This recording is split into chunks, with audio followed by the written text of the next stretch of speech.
Good God. Oh. What book series is that? The Carl one? All right, welcome to episode 225 of the Zenspath Entertainment Network podcast. I'm your host, Jeremy Powers, and joining me this week, we have Steven. I'm not AI, I swear. And Chase. I am AI. He wishes he was after hearing the ridiculous foods America has to offer that he has long forgotten about, and we're all still shocked about existing. Seriously, Rocket Pop Beans is just terrible. It just sounds terrible. It should be terrible. It is terrible. Don't knock it till you try it. I will. I will gladly knock it before ever trying it. Beans should never taste like a sugary ice treat. Like, that's just wrong. So my mom would always add the worst condiment in the world, mustard, to my baked beans. But she would also add brown sugar and mix it together, and it was the best baked beans I've ever had. Brown sugar is acceptable. Mustard is a weird choice, but mustard is really good for hot dogs. So once again, you hate something I love. So the trend continues. Mustard's When you fantastic. fight wars, you use mustard gas. That should tell you that it's bad, you know? Thank you, Chase. You You have don't use taste. ketchup gas. Oh my God.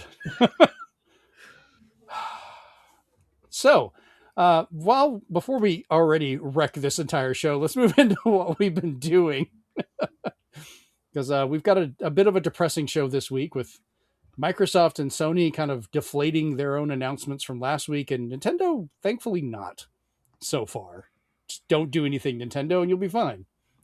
But let's jump into what we've been doing. Steven, you're going to take a while. So, Chase, let's start with you. I'm not going to take a while. That was my plan. I've been playing Fire Emblem Three Houses.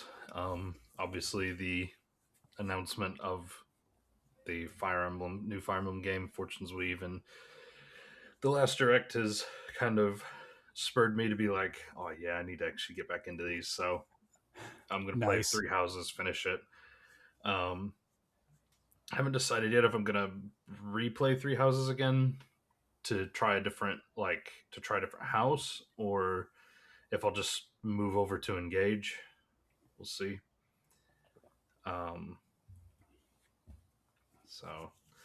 Okay. Yeah, no, I'm really enjoying the game so far. It's really good. The stories kind of as I expect from Fire Emblem, but actually one thing I do find interesting about the game is how you can like level up your characters, because you're technically a professor of the class. You can actually like set goals for your students and then start like training them and leveling them up in certain things to try to like gear them towards certain classes, which I think is quite clever. It's a clever way of doing it. And in order for them to promote into a new class, they have to take a certification exam, which I think is kind of a clever spin on it. Right. Yeah, I haven't played that one in a while. I need to give it another shot. All right, so I'll jump into me next, because once again, Steven, you're going to take a while, so I'm making you go last. This week, Amanda and I celebrated our 26th wedding anniversary, so we had fun doing that. Congrats. Thank you. And, we went, had a nice steak dinner, little place called Copper Tap here in Panama City, which was really good. And then went off and decided to go watch a movie. And the only one we could really find that was playing around that time that we hadn't seen was Mandalorian and Grogu. So it was not terrible. It was also not like a great Star Wars film. It honestly felt like they had taken a season, crammed it down into 2 episodes, and just made the movie a double episode. Okay, hang on a second, because I've seen this. I really want to talk to somebody about it. Swan, do you care if we spoil anything? Oh no, Grogu turns out to be Luke Skywalker's dad. Well, before we get into that, and I want to see if you agree with this. It feels very much like the first part of the episode, like it kind of like they play the opening like they do in the show. You go through the whole episode, and then it almost feels like it ended and like it just, Disney Plus just did the automatic skip to next episode and skipped the opening and just went right to the second episode. Yeah, kind of. And I was like, I know exactly where it is. And I bet we both would know the exact same spot where that shit started. But what were you wanting to talk about with it? Just like it's a fun enough movie, like shown. I enjoyed it, but there Yeah. was but the He's not wrong with the air quotes. yeah Like, the but it's a super episode. I definitely had a really I definitely had like a few moments though where this is kind of something that like Star Wars. I feel like Star Wars as a series kind of struggles with at this point now. It's the whole like because you can use the Force to like make excuses for everything, but like the fact that at one point Jabba's son jumps into a speeder and Grogu's able to just jump into a pram that can go on the exact same speed as it. I was like, this is oddly convenient that a pram can somehow just drive as fast as a speeder. That was a weird one because I was like, could that kid have just flipped down the handles and just hauled ass? Yeah. Like, and then I agree that was a weird one because the more you think about it, you're like, but why? Yeah. Poor K. This is exactly right. It's not like he modified anything. He just flipped the handles down. It's like, I guess this, stroller is a fucking roadster now. Right. And then the other one that got me too, and you probably know what I'm thinking of, but how on earth did they just conveniently know that that ship was going to fly through the side of a mountain and not just like crash into it, just explode? Like if that would have been me trying to do that, I would have just like fucking been obliterated. I know why on that one. Just like Metal Gear's answer to everything is nanomachines. Well, it had nothing. Well, it had nothing to do with midichlorians because Mandalorian has nothing to do with that, anyways. For now, I think he already knew structurally that thing was mostly like plants and growing up, like the way the tree was. It's not so much rock, so he kind of already knew he could just smash through it. Because they had multiple times where things got blown up or hit, and it was almost like fungus and plant parts that were kind of oozing down. Like, so it was structurally there, almost like a slug would build a tunnel. Like they had built it up, but it was not rock face. Now, if they'd actually hit a rock, yeah, that would be terrible. Also, I want that ship. I love turtles, and the fact that is it looks like literally no. It's called a Terrapin class. I looked it up, and I was like, "You motherfucker!" I'm like, "Dear God, Disney, Star Wars, you make toys out of everything. This is the only time I'm asking you. Please do this. I want that model. If I have to print it, I will. But I would like to go get a nice, fancy one and have it as part of my." Ship collection. Somebody posed an interesting question about Jedi. Okay, go for it. If they can use the Force and do all these things with it, how come they can't just turn off each other's lightsabers? That has been covered. Normally, people don't have enough control to do that directly, but it has been used in like a couple of the comics and stuff as well. What motherfucker can pull an X-wing out of the sky? Think about it this way. You can push a large object fairly easily, but some people have trouble dealing with small objects from a distance. Like it's a finesse thing. I'm sorry, Darth Vader, but if you can crush somebody's larynx, you can certainly flick a switch.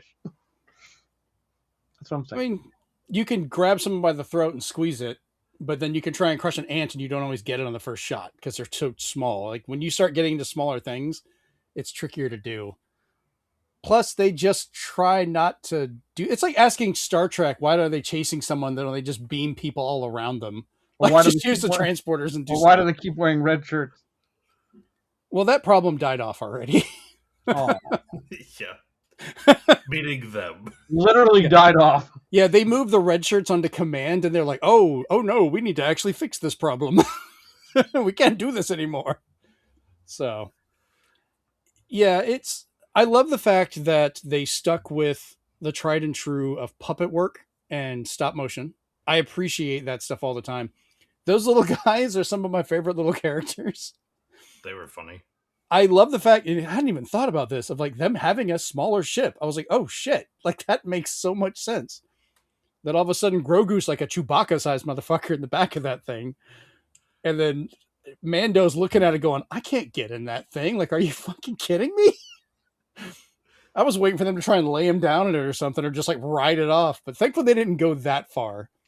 But I think that was amazingly them holding back, because I think, Chase, you and I both agree they could have had a scene of them flying off with him holding on to it, trying to go somewhere, not into Yeah. space, but like just try and get away from that spot.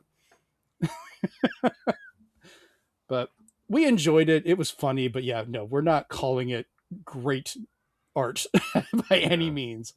It's a fun double episode of the Mandalorian is what I'm calling it. Also, is that like a thing now where like if you're an alien or something, you could die, but if you're a human, you can't get you're immune to dying, basically?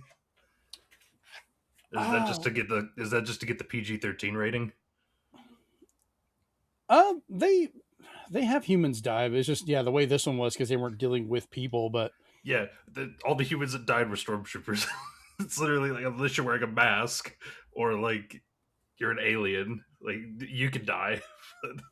yeah, I mean, lots of people die in there.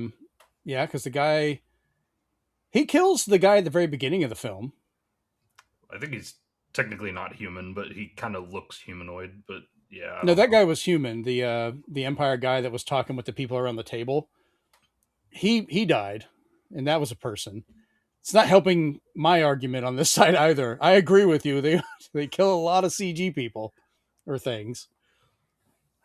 I think it's just the means of how this one is, because they were going after, the huts, and they had all the droideka that were following around, which that was a fun little thing if you know Star Wars stuff. Seeing the different droids and what they were made of, like from parting stuff together, I was like, oh, Amanda was looking at me hilarious. I'm like, hey, it's a battle droid, super battle droid. Oh, this is one of those. That's what she's just laughing about it. So we were like the only people in the theater, so we could just Rightfully so, because you're watching something that you're waiting to go back to streaming, so to speak. Yeah, you're not wrong, but it was still fun. I'm glad we got to at least see it in there. Um, a movie we did watch the next night that was really good was, and this is kind of going into some pickups, but I've got a bunch of stuff for that this week. You guys ever seen The Green Knight? This is Is that with Martin Lawrence? no. This is a really, really well made movie. Like, absolutely fantastic to watch. Great music, great visuals, good storytelling. It's based off of an Arthurian poem. They don't know who wrote it. It's considered an anonymous author, but it's a tale of one of Arthur's knights from the Round Table during the waning points of King Arthur's court. So they've got, King Arthur, Guinevere, and his family and all that stuff there, but they don't focus on a lot of that. They're focusing on this one particular knight and the challenge he has on a Christmas morning with this fabled green knight that gets summoned. That's like a plant type knight, that they're playing a game that whatever blow he puts onto the knight, he'll get riches and everything, but then he, 1 year past, has to be revisited with the same thing. And he's basically, I say kid, but it's an adult. He becomes one of the knights for Gawain, decapitates him. And he just like picks up his head and walks off. And he's like, oh, I kind of screwed up. I'm going to have to be decapitated now. And it's just the very interesting story of how that year and the trip to go there to meet this guy happens. And I don't want to give away too much with it. Pretty much all I've said so far is like shown in the trailer. But I highly recommend you actually sit down and watch this. It's great for the visuals, the storytelling, even the music. Amanda was pointing out was like written and performed as a lot of it would be at the time in medieval with everything. So highly, highly recommend that one for people to watch. Would you say it's a tale of souls and swords eternally retold? This isn't Soul Calibur, but it fucking could be, actually. Like, he would make a good extra character in Soul Calibur. I would fit him in there. The Green Knight specifically, not not Gawain, the knight from King Arthur. He's whatever, but the Green Knight would fit right in. Next up, I've played all the way through a game called Toem, which was a love letter basically to art and exploration and photography. I had gotten the physical copy ordered from I Am 8-Bit recently, and I've been wanting to try it for a while. And I finally sat down the other day to play it, and within 2 days played through the entire game. And I don't mind it being shorter, but I did everything you could. Like, I finished every area, I got all the photographs. They have a limit of like 300 something pictures, and I came up to like 290 at the end of it because I kind of knew what I needed to do, and I'm sure I could trim some out. But I treated its photography as I do my own when I'm out, which is great because when you finish the game, part of the credits shows your photos. And it was kind of nice seeing those photographs and kind of being reminded, oh, I remember when I took that, or how I framed it. And as a photographer, that was like such a nice touch. And I like the fact that you can run into frames in different places and actually frame whatever pictures you choose. So like I just put up my art wherever it is. But the entire game is in black and white. There's only one instance of color, which is at a very particular point. But it's probably one of the best photography games I think I've played in a long time. Like, normally photography is a nice add-on or a bonus thing. Like, I do a lot of photography in Forza Horizon or the Spider-Man games, for posing and doing things. But this one is one of the first specifically about photography that pulls it off well, not as a cheap gimmick or something goofy. So, And now there's a sequel. Yeah, and I'm excited about that and looking forward to it. I want to kind of write up something about this and include some of my photographs as well, because I think it would make kind of an interesting article from the view of a photographer. Because I haven't seen that many people write about it from that perspective, ironically. Like, okay. And the last thing I'm going to talk about is a Steam demo that Steven had me try and enticed me with before he goes into an ungodly list of Steam demos. And that is Restory Chill Electronics Repair. And I have some thoughts. I started playing this earlier today. And when you're going through doing stuff, I did 17 days in the game. As you can, open, close, do everything, stay late. You can stay overnight if you want. I guess there's no effect on if you just don't sleep, other than having to wait for stuff. Basically, you're running a small shop in Japan where you can repair electronics. Initially, I thought it was going to be like video game stuff specifically, but it's just general electronics. So there's a lot of cell phones, Tamagotchis, flashlights, walkie-talkies, and there are some game consoles. I do love the fact, some of the stuff I do like is the naming of it. So Nokia becomes Pokia, and they've got some of their Nokia phones, which remind me a lot of when I used to have to work on those. Motorola is called Autorola, and they have the Autorola Razor. Like, Razor's not something they can copyright. So the Motorola Razor, basically what it is there. Tamagotchi becomes Egotchi, Eggotchi. Sony is called Noni, and they, instead of the Walkman, they have the Go Man. The PMP is their PSP, and the Play Machine is an original PlayStation. The Play Machine, you have to kind of earn to purchase the license to be able to work on it, because as you level up, you can't buy parts or even order them on their version of eBay, which is kind of funny, unless you have the license, which makes no sense. But for the repair side, it kind of does. And the highest thing you can do is the Play Machine, which I did. There was some Nintendo stuff, but it wasn't available in the demo, but you could see it. They were having fun with Nintendo and their patents and lawsuits. So they're called Patendo, like patent Patendo. Their DS is called the Patendo BS. Looks just like a DS, though, from what I've seen in the pictures. And then they hint at a Game Boy that the top of the screen where it usually says dot matrix and stereo sound, it says duck matrix with stereo quack. I don't know, but it's kind of cool that they're going to be digging into the history of some of the Nintendo systems. Now, they do have a license with Atari. So the actual Atari 2600 and the CX40 controller from it are officially in the game. So they are wired exactly as they are. The name, the logo, like there's even a cool little Atari poster in your shop, which I kind of want to find. It's neat looking. So those are accurate. And that takes me to the actual working on the electronics. Because as we know, and I've talked about before, I am an electronics engineer. I work on things all the time. Eventually, I will get the camera set up so I can find out what in God's name Steven did to this thing. Woo! It's like a And VR demo of Restory. I need to weigh this against another one just to see how much solder you added. There's got to be a couple ounces in here. It's ridiculous. I like the detail inside the hardware. You start off with a slow screwdriver. You can upgrade it to a geared one, which is a little faster, and then an electric one that kind of pops them out really fast. You slowly brush things off to clean it. There's not much in the way of deeper cleaning other than a can of air, but I'm sure that's going to come later. You don't normally I have to actually really search to find damage. Like, it's very obvious if a board is burned out, it's got big marks on it, or if it's the shell is broken, there's big cracks in it. So you can easily tell, okay, this is broken, that needs to be replaced. And there's not any repair yet. I'm basically just part swapping.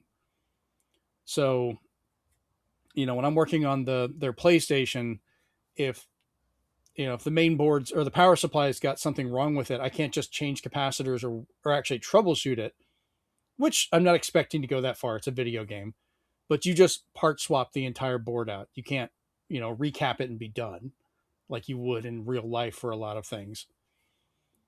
So I'm curious to see if you go further into detail on what you can do. They hint during the demo that you can get a soldering iron. Yeah, Steven, just do your soldering there. It hurts no one. Oh, you monster. So I want to see how much further it goes into that.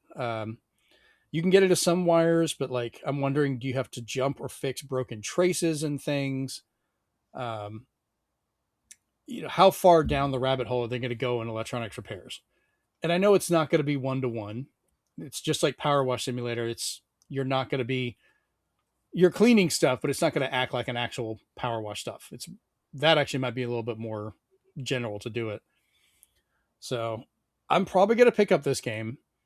I think I saw something about another electronics repair game that's coming out, but that might be the one that's just running the shop, and I'm not too interested. Yeah, there's an electronics simulator, and then there was another company that made 2 games for Switch I sent you, which that one actually has you test leads to make sure the power goes.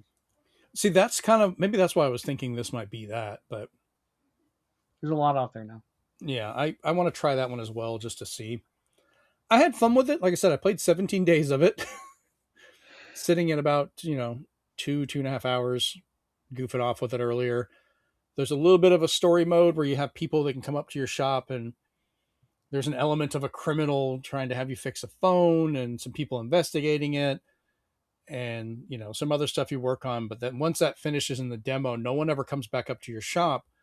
You can only go online and accept online orders to fix things and, order parts and things back and forth and just keep going for as long as you can with what they limit you to. So yeah, I'm intrigued. I'm sure I'm going to play this more. I took so long to talk. Steven's adding more to his list because damn it. So before you can type, let's jump over to Steven. Steven, what have you been doing? Absolutely nothing. All right, moving on. I gotta get this last title into my head. That's why I threw him off by just throwing it to him all of a sudden. But yeah, I'm gonna try it. I played it with a mouse and keyboard. I'm curious to see how it works with controller. I'm gonna load it on my Steam Deck next and see how that operates. But it does definitely feel like it's made for mouse and keyboard for a lot of stuff. So, all right, Steven, seriously though, what you been doing? So, Steam Next Fest is ending on the 22nd, and it started earlier this week. It was really rough the first day because over 190 titles had AI in it, to the point where people were installing extensions in their Chrome browsers and Firefly and Firefox and stuff to make it so it pops up when there's an AI disclosure. So, but things got more curated as TikTokers, influencers, people on social media started like picking out the good ones, or actual developers were like, please try out our game. So they started to kind of filter out. So I looked up and got a bunch of recommendations, and that company that was at Summer Game Fest called Looking For Game is really good because they were telling you ones to try out too.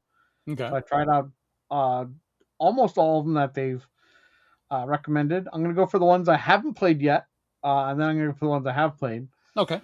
The ones I'm going to play, one of them is called Bomb Banana, which is basically stop talking and nobody explodes. But what happens is it's 3 players. You're monkeys. One's mute, one's blind, and one's deaf. And you have to work with each other to defuse bombs and other puzzles with your ailment. Oh my There's god. there's Echoes of Aincrad, which so far just looks, it's from Bandai Namco, which just looks like an anime Dark Souls. There's Moss Forgotten Relic, which is basically the Moss games without the VR now. So I'm curious to see how it plays out or what camera angles it uses. There's a 4-player co-op, The Mound Omen of Cthulhu, where you're treasure hunters trying to find treasures, and you're all slowly losing your sanity. So you're seeing stuff that's not there. You're fighting demons, and you're just trying to get treasure. This one You're actually greedy. looks interesting. Oh, that's cool. There's a normal golf game from the makers of Fruit Ninja, No, no. where basically you don't know why, but you're gifted. You're just suddenly appear with a golf ball and a golf club, and you have to learn to swing while also simultaneously picking what angle, what like everything of the golf swing. So the golf swing almost looks like something out of QWOP or something weird like that. Oh lord. But it's basically an open world golf game where you're shooting at everything from targets to giant phones to toilets to just anything that's in the open world. Object Impermanence, which is exactly how it sounds. So if you need to go through a locked gate, don't look at it. If you don't look at it, it's not there and you can go through it. So it does stuff like that, which makes you mess with angles and line of sight to get through different puzzles of a dungeon. There's Reshine, which is basically like Restory, but you're taking really old objects and you're making them look brand new again by polishing the brass or restoring the silver to it and everything. So you're taking antique items and making them nice again. Well, that can be fun just for a time kill. Restory, which I'll be trying out so I can see what he's been talking about with those systems and such. Yeah, I hate to tell you, I've been enjoying it, which you know what that means. I'm really excited to try Screenbound because they showed 2 levels of it in their demo during Summer Games Fest, and that's the one where you're kind of playing like a 2D game on the Game Boy-esque device while doing in 3D at the same time. But they recently showed off the second level, which basically is just Link's Awakening that you're doing both in 3D and on the little Game Boy thing. So there's multiple cartridges you play. Oh, that's cool. So I'm excited to try that. Sin Reloaded is exactly how it sounds. It's Night Dive saying Sin's back and we fixed a lot of things. Your Painting, Sir is really unique. I'm going to be trying that out. And that's basically where you were paid off by this rich guy who you've been hired by to get a bunch of paintings from an auction. You overslept. So all the paintings have been sold. But the old man is really blind. So what you're doing is you're cutting out pictures from newspapers and putting them on paper and just like dirtying them up, and hopefully he can't tell the difference because he can't see very good. So it's basically like making like wish.com paintings. It's funny. The ones I did play, we have Woim, which if you tried to make Snake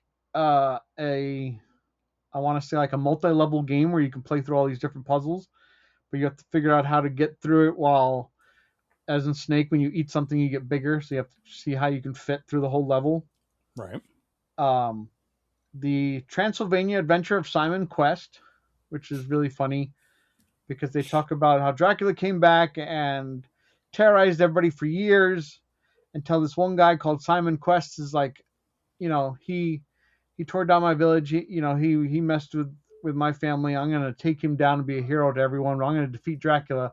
Unbeknownst to him, somebody who looks suspiciously like a Belmont from the Van Helsing clan already killed him and separated his body, so he'd be banished to hell forever. This guy is just like, no, I know what I must do. I must resurrect Dracula again just so I can kill him once and for all and be the hero. So it's basically, it plays like a 8-bit Castlevania, but with a lot of jokes in there. Wow. What's interesting, though, is you can play it as action or adventure, and adventure gives you the cutscenes in the towns, and action gets rid of all the towns. Just makes it levels. Which I was like, okay. You have Truck-kun is supporting me from another world. Basically, I'll give you the story first. The story is this girl is having a rough week, but she gets a promotion, and she's so happy. She's like, nothing can go wrong. Then she gets hit by a truck and killed, but not really killed. Think Captain America, where she's just thrown into an alternate universe, which is medieval. So her medieval version of herself goes after the truck driver and says, you got to help me get back to real life because I want to go to work on Monday. Because she likes her job. And the game is basically Crazy Taxi, except you're supposed to hit civilians. You're supposed to cause destruction throughout the entire city, because for every civilian you hit, they become an enemy in her world to defeat. And for every destruction you do, powers up her sword so she can destroy more enemies. And eventually you fight bosses, and yeah, it's crazy. You thought Densha Attack was nuts. Oh my god. Played Takeover 2, which is basically a sequel to the first one. It's just a regular beat 'em up, but I think this one is trying to be a little bit more violent, and so far so good in terms of how it plays. It's not so bad. I enjoyed it. Penguin Colony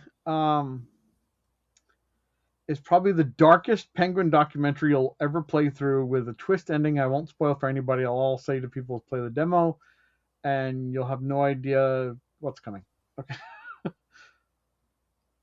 Casualties Unknown is kind of like what's that game with you play as the giant monster thing? Carrion. It's kind of like Carrion, but you're playing as kind of like some beast who's trying to get out of a lab, and you're using all your abilities to do so while people are also taking notes. It heavily needs the mouse controls, so I didn't really like it that well. There was Over the Hill, which is basically like Snow Runner without the snow. Well, a little bit of snow. You never get out of your car, but you're basically like a car, and you can play with friends, and you're just trying to drive through the whole trail while using a winch to get out of mud, or changing the gears to a different low drive, high drive. And they say if you really want to try it out, you can go to manual transmission if you hate yourself. I'm good. So I was like, that's interesting. One that I think even Shano would like is called Cat Me If You Can. It is a hidden object game, but it's all in 3D, black and white, where you're looking for cats. And for every cat you find that's hidden throughout, or you have to lure out, and you take a picture of them, they are given a name, and they are embellished into full color. So it's really fun walking around, and it's just like, you need to find 4 cats in this area. And I'm like, holy shit, I have no idea where I'm looking. So that was interesting. Are the cats already modeled, or are you lining up to make a shape and that becomes the cat? No, the cats are already modeled. Okay. It's just because everything's in black and white. It's just like good luck. Sometimes they're moving, sometimes they're sleeping. There's all different types of them, so you can find almost every breed, I think. And then one I really liked was that I think even Chase would get a kick out of is Burn 9. Basically, it's imagine if you're the Colonel in Metal Gear Solid. So instead of being the hero, you're getting all the codec messages, and you're either trying to keep them in a good mood, or you're telling them where to go. Like, try going this way. Let me see if on the computer I can take down these guards, or I can melt these robots for you so that you don't have to go that way. But it definitely has really good music, and it heavily inspired by Metal Gear Solid. Just think more strategy. You're not doing any sneaking yourself. They're doing it all for you. Okay. I'll take a look at that one.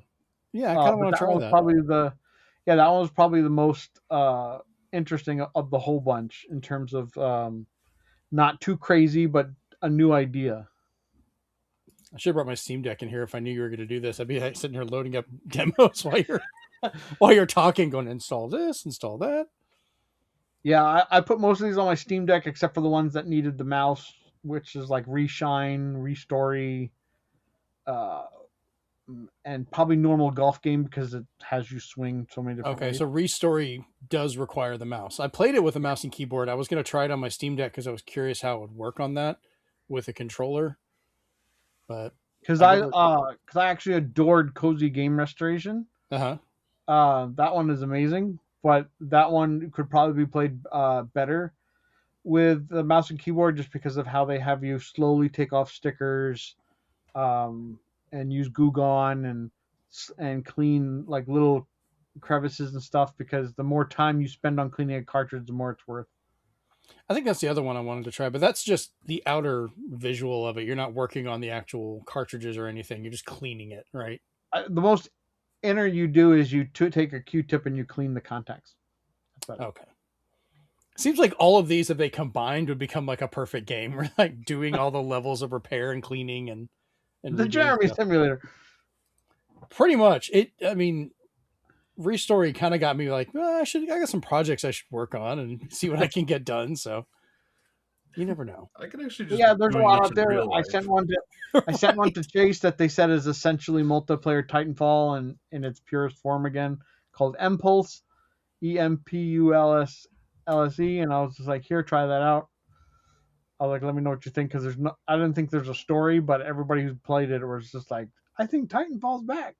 So Okay, I'm intrigued. I'll have to give that a shot. So yeah, you have until the 22nd. So by the time this episode gets released, you probably have a few hours to download demos and play them. Yeah, so I'll probably miss a few of those, which A sucks. lot I of wish we a had lot next of them week. stay. A lot of them stay, but in typical Steam Next Fest fashion, and a lot of them might say, "Oh, the license expired for the demo." I may download a bunch of them because I've got flights and travel part of this upcoming week. So like that would be the perfect time for me to have my Steam Deck and try stuff out. Except if the license is done, you can't play them even if you downloaded them. Yeah, I know. That sucks. I could just download a bunch of them. We'll just roll the dice and see what Yeah, happens. there you go. Hopefully, we'll try that out. All right, let's jump over to the group chat.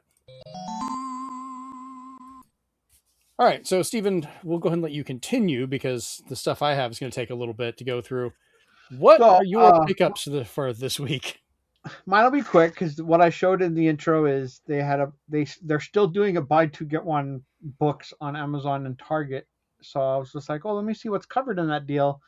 And the Dungeon Crawler Carl series that everybody says nothing but good things about kept coming up.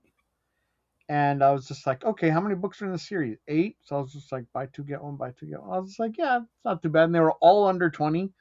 So I was just like, okay. So right now I have the first 7 and the first book, so I can't read any of these, is on its way by 1st of July. Amanda has the first book, and I even thought about trying to read it because I've heard good things about it, but we didn't know how many books there were, so I'm letting her know right now. But yeah, there's 8 so far. Oh, okay. The guy is basically a geek version of Brandon Sanderson, and they just came out with an RPG rulebook, so if people want to ever DM a Dungeon Crawler Carl series, they can. So it's got a graphic novel, but a lot of people said, please read the books first. Yeah, I have the graphic novels on the way. I ordered those at the comic book store. So. And then I only have 3 other pickups, and that is one of my Best Buy orders finally came in, and that's R-Type Tactics 1 and 2 Cosmos. Oh, I need to go pick that up. I have that paid off. I need to get that tomorrow. Side-scrolling tactical action. Okay. Yeah, because I forgot about that because I had pre-ordered it so long ago, and it took forever. And they're like, "Oh yeah, it's here." And they showed it to me, and it's like it'll be, but you can't get it till the 18th. So it's like, all right, cool. I'll just go ahead and pay it off. So it's paid for, but I have just straight up forgot it's down there, and no one said anything in 2 days. And And then Best Buy was clearancing out some stuff, so I did pick up Kingdom Come Deliverance, the Royal Edition. So now I got to get rid of my Standard Edition. And that game where you said that other players are affecting your single player, and I got Tides of Tomorrow as well that I'll be trying out. I have never heard of that one. That was the one that they said, what if every player leaves something behind when they're playing their campaign? Oh God, I forgot about that. Yeah, let me know how that is. Yeah. We talked about that a long while back. Yeah. That's the problem. So many games get announced, and we talk about so many of them that even the really interesting ones just get completely lost. Like, I need to start making a better list of what to Chase, I got my Godzilla Destroys the Marvel Universe. Nice. I need to go find that. That's great. All right. So for me, before we get into the box of stuff that Steven sent me, because remember a couple weeks ago I sent him a box with a bunch of stuff. He has reciprocated and sent me stuff back. But I have picked up a couple movies. You saw The Green Knight. I finally picked up my copy of Super Mario Galaxy Movie. So I have that. Our 4K copy of Hoppers finally showed up. This movie is adorable and hilarious. Like, you should really watch it. It's really, really good. And for all the kids out there, to add to my collection, we picked up in 4K because it only gets better. Mel Brooks' Blazing Saddles. Nice. Good luck with this one, kids. Absolutely a classic of a film. Still shiny. I haven't opened it yet.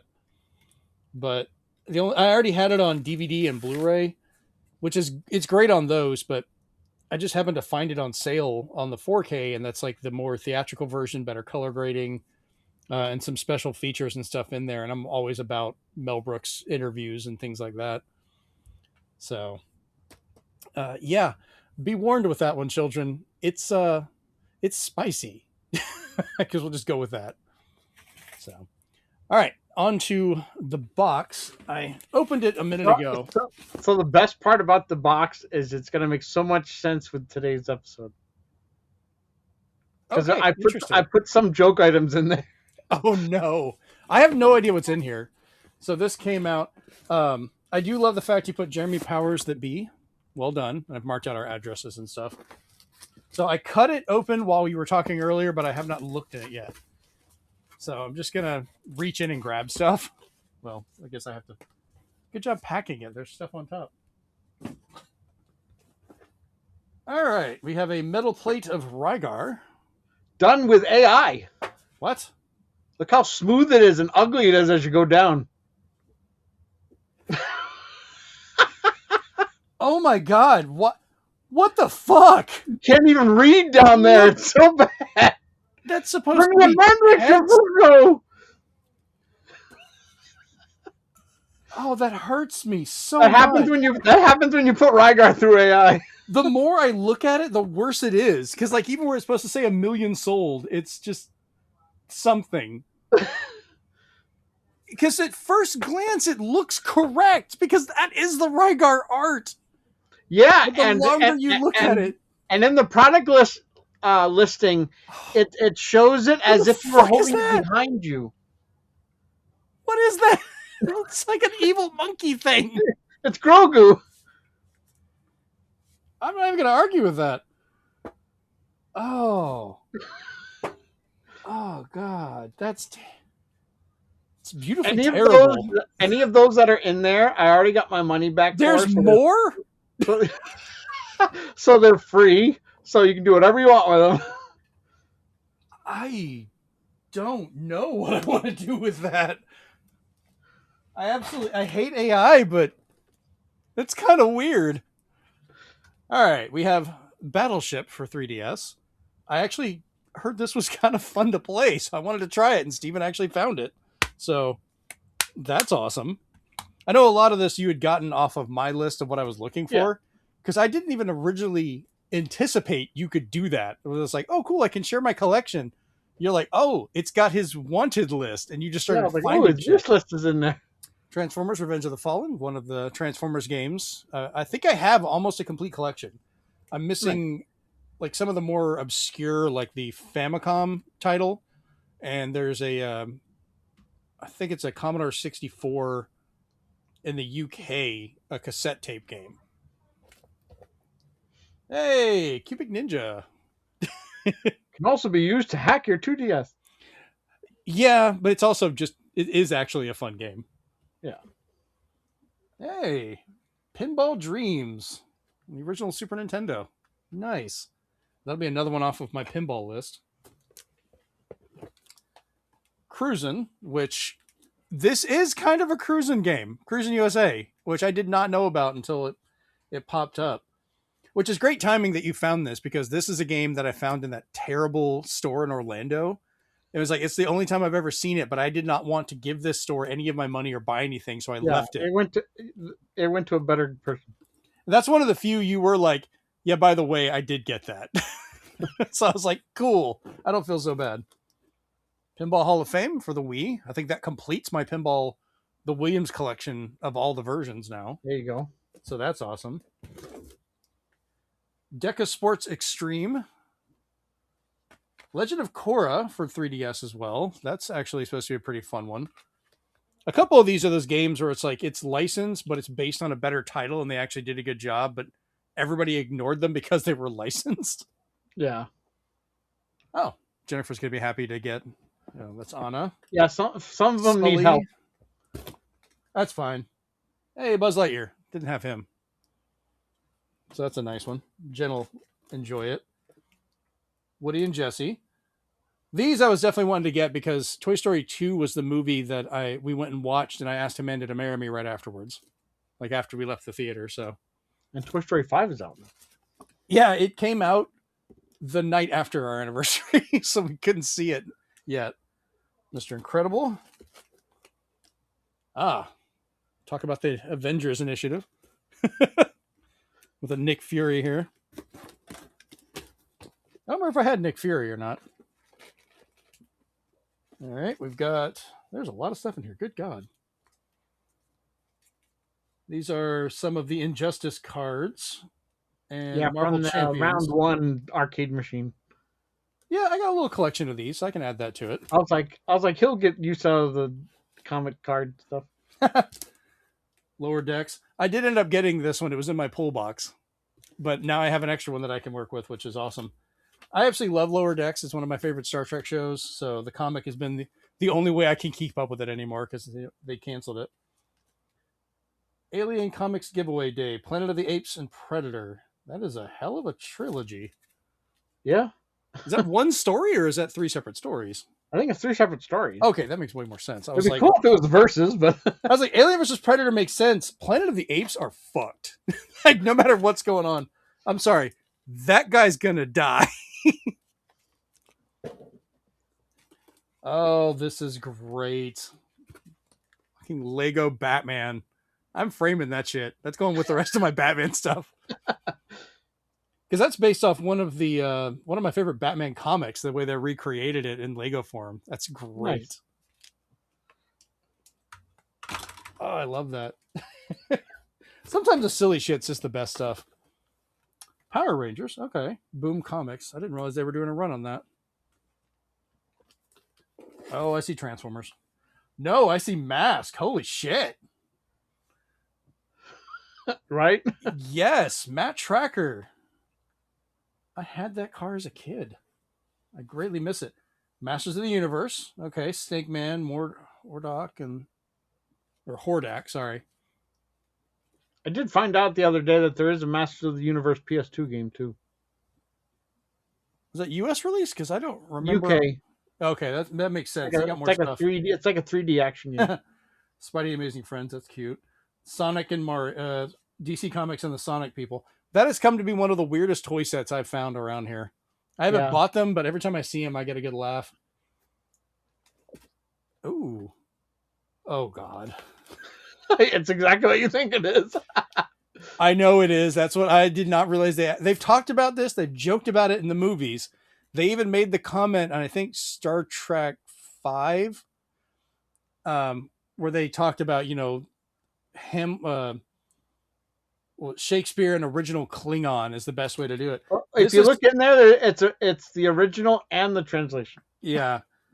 The Klingon Hamlet. They actually did it. So one side is all in Klingon and the other side is in English, so you can tell at least what's going on. Oh, God. To mavad lahij shid gahach. Wow. Okay. I still have somewhere a Klingon English dictionary. I was that kid. I could not speak it. I just thought it was interesting. This is probably one of the nerdiest books I've ever had. Fucking love it. I didn't even know they made that. Oh shit. Superman. Okay. Yeah, some of these are magazines that were in stores, and I was just like, oh. I like the cover art. That's a nice design. They recently did one for Supergirl that just came out, though. Really? I will have to go find that for Jen. Okay, I've got a Minecraft book. Even if I don't read this, Jen will like it. I can tell you right now, Jennifer's probably going to take this one. I think I have this, and she's going to want to read it, so now I can let her read one. Yeah, worst came to worst, I was like, there's doubles. Ooh, Star Trek Parade, 60th anniversary. Okay, that I'm going to enjoy. And there's another one from Entertainment. Okay. Gee, it's like he knows I like Star Trek. There's a lot of books in here. I love this. That was heavy. Yeah, I was wondering about that weight-wise. So we got the Batman. Hey, Legend of Zelda, unofficial fan guide. I think I remember seeing this. Okay, I think I got to the bottom of the books. I got to find a place to put these. I know, I'll put them on top of the AI thing so it can bend them or break it. Every time I look at that thing, it just hurts me. Casino games. I know this is a weird one, but it actually has kind of pinball in it. That's why I was trying to find it. Yeah, the only reason I saw that I'm like on the back, and I was like, that's why he wants pinball. Yep, it's one of the few. There's only a couple of pinball games on the Master System I've found so far. Hey, a bunch of Amiibo Street Fighter cards. They made it in one piece. I will have to go through these later and see which ones they are. Thanks. Oh God, more games. The Getaway, which looks like a racing game. It's actually pinball. I think it's like High Speed 2, The Getaway, or something like that. Yeah, but it's a pinball. I wanted to find out what it does for Game Boy, the Super Game Boy, because I always love messing with those to see what effects they have. Okay. Sega Club Wacky Worlds Creativity Studio. This was Sega's not real well done, but absolutely hilarious answer to Mario Paint. And I have the mouse, which I can finally use on something, and it's going to be terrible. Because remember, the Genesis, while a fun system, didn't have the greatest color palette. And when you're coloring stuff, they rely a lot on like hatching colors and gradients like that, so it comes off kind of rough, and I'm looking forward to messing with that. Superhero Girls Teen Power. This is one I picked up that Jennifer was having fun with and claimed, so this replaces that copy. Thanks. Fun fact, you know who published that, right? No, who did? Nintendo. Really? It's the Nintendo published game, and that's why you could only get the Yep, because their right little there. Like card. What do you call it? The little scarf thing through through the Nintendo points. It's the only DC thing you could get through Nintendo points. Oh, that makes a lot of sense. Because they published it. She liked that game. It was a lot of fun. Okay. Now I think I have all of the Ghostbusters releases.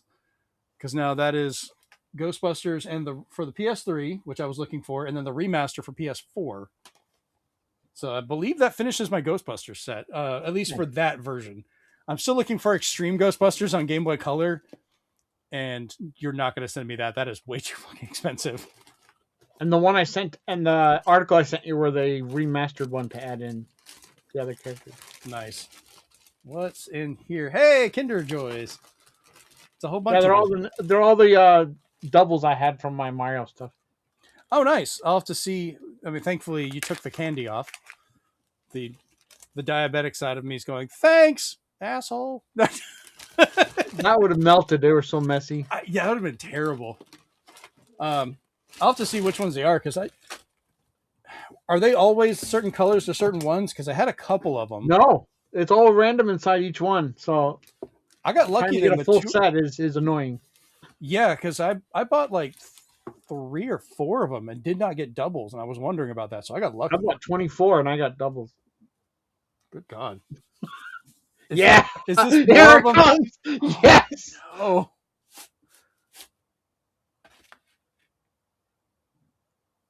Okay, this is probably the least egregious of all of them so far. You'd think so. Which one?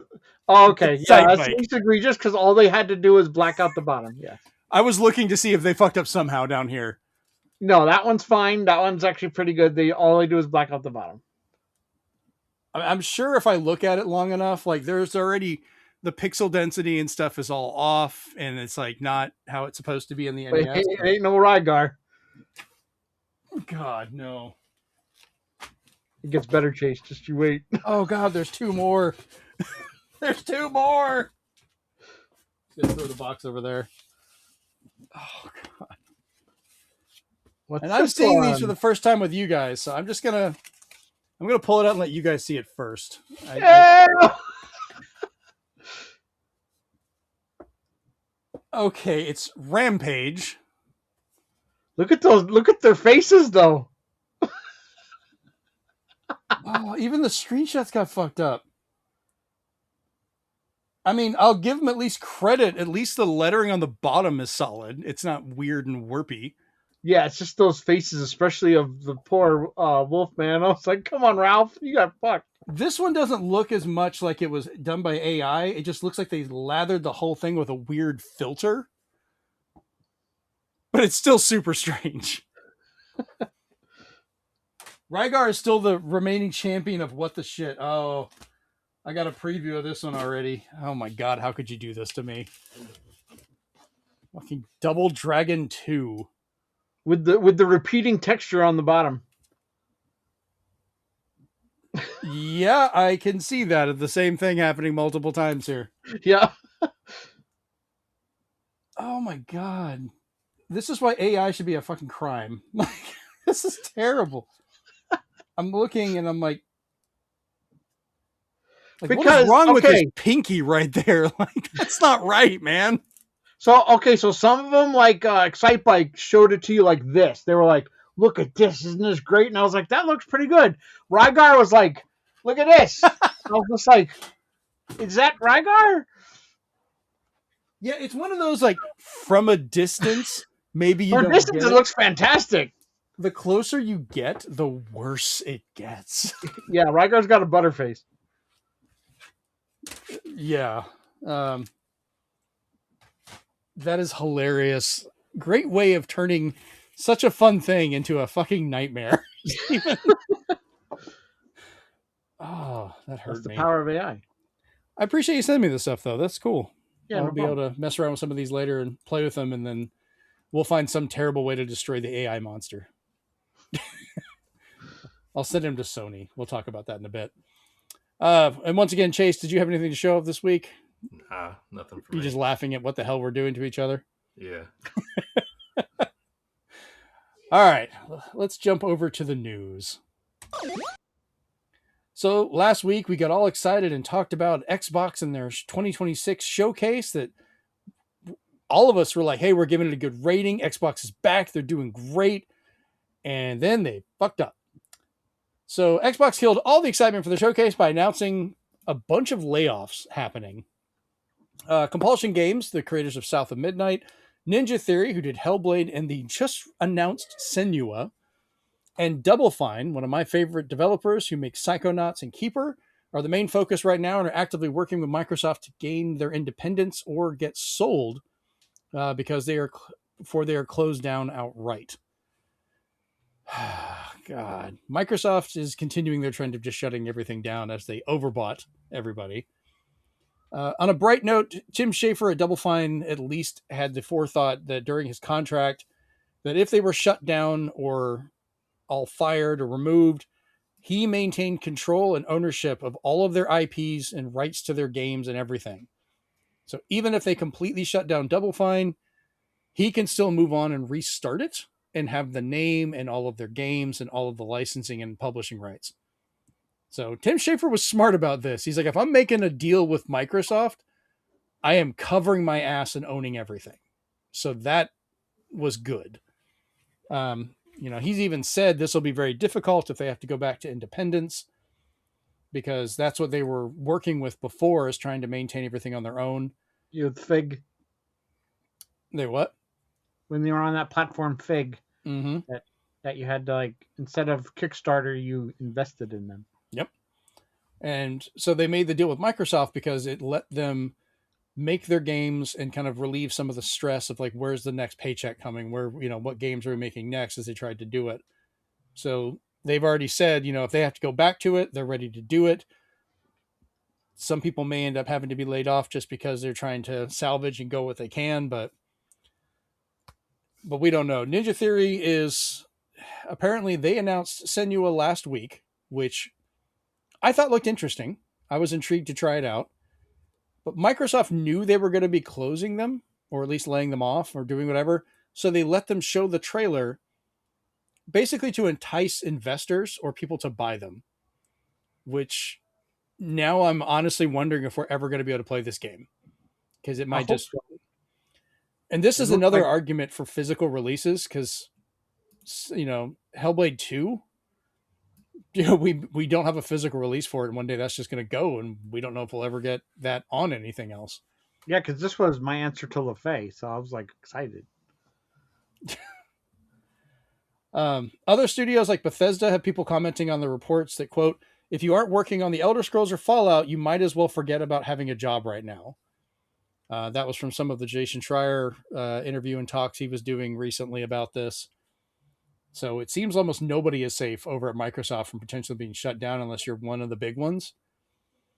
And on top of this, Microsoft is also talking again about selling or spinning off Xbox as its own brand outside of the company to let them do what they want outside of that corporate umbrella and try and maintain their own things. I'd rather they do that. I'm wondering how they would survive with it, because Xbox has always had the financial backing of Microsoft, and they would really have to tighten that belt, and there'd be a lot of layoffs before they could maintain ground and build it up, I think. I mean, I would like to see Xbox continue as well. I think it's good for the industry to have good competition between PlayStation, Nintendo, and Microsoft. But right now, Xbox is just screwing up everything. So, They're showing good credentials to being the next Sega, though. very true. Right before all this was announced, Xbox Game Studio boss Craig Duncan stepped down, as well as Chief of Staff Luis O'Connor. Duncan oversaw Halo Studios, The Coalition, Flight Sim, Turn 10, Playground Games, Rare, Obsidian, Ninja Theory, Compulsion Games, The Initiative, Double Fine, In Exile, Undid Labs, World's Edge, and the Xbox Games Publishing, or XGS Publishing branch. So I'm kind of thinking maybe he just stepped down out of disgust because so much of his stuff was just being laid off and he just didn't want to do it, which makes me kind of wonder with that. But I wanted to ask you guys, after the announcements last week and everything they showed and the hopeful look at Xbox, and now the realization of what they're having to do and the layoffs, how is that changing your view of Xbox? Like, do you think they're going to, like, what are they going to have to do at this point? Chase, I'll start with you on that. I mean, it's pretty crappy, but I think it's just, I think they overbought and they're still reeling from that. And, yeah, I think the problem is if you're not working on a game right now, and even if you are working on a game, it's, in this case, the Senua thing's a little bit of a, I'd say a exception to the rule, in the sense that they're working on a game, but they're using that as a way to try to tempt buyers. But generally speaking, if you're not working on a game right now, you're probably in the crosshairs, generally speaking. I mean, because we saw that with back when they shut down, was it like Arcane Austin and the two other companies with it. They had just got done releasing a game, and so it's like, okay, well, you're not working on anything now for like the next 4 years or so. So yeah, no, it's, I hope that these studios can, I hope they either find somebody that will take them on, or are able to gain independence in some way. But it's kind of sad.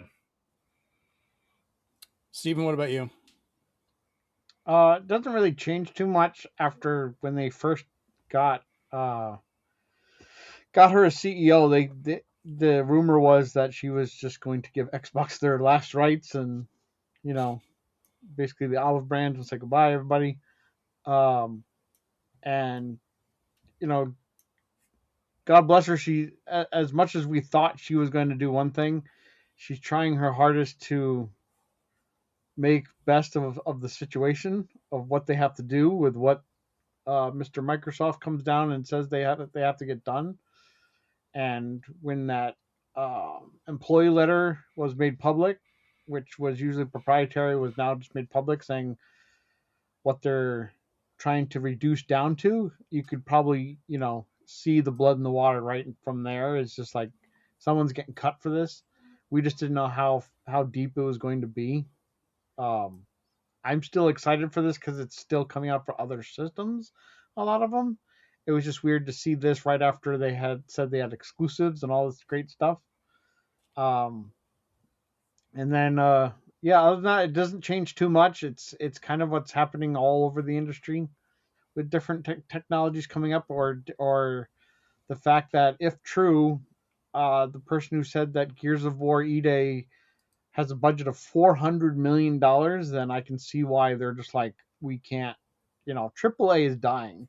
You Yeah. can't survive on AAA. You need a viral hit, or you need something that's just gonna make waves, or you just need a really good engine like Capcom where you can churn out something and it does gangbusters. Because the top trailers of the whole week were Gears of War, Zelda, which didn't show anything really. Yeah, we had seconds of footage, if But that. that one was number one Mm-hmm. in terms of like engagement, and I was like, but they didn't do anything. So I was just like, that shows like you need to, sometimes you just need to have that one announcement that puts a good spotlight on you, so people are looking at the rest of your games as well. For me, this is kind of a bittersweet one because I've always preferred and enjoyed my Xbox over my PlayStation, and it's still the console I like playing on. I enjoy the interface, the controller.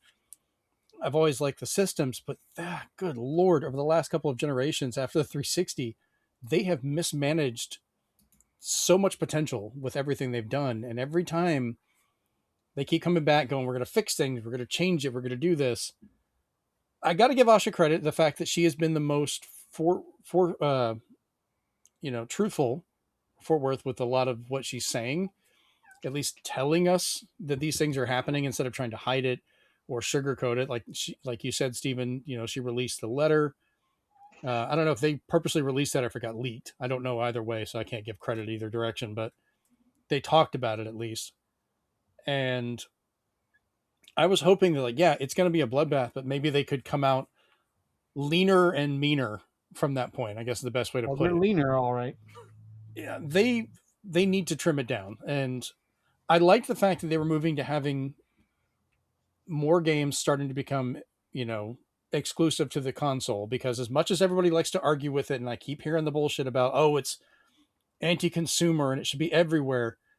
Get your head out of the fucking clouds. That is not realistic for anything.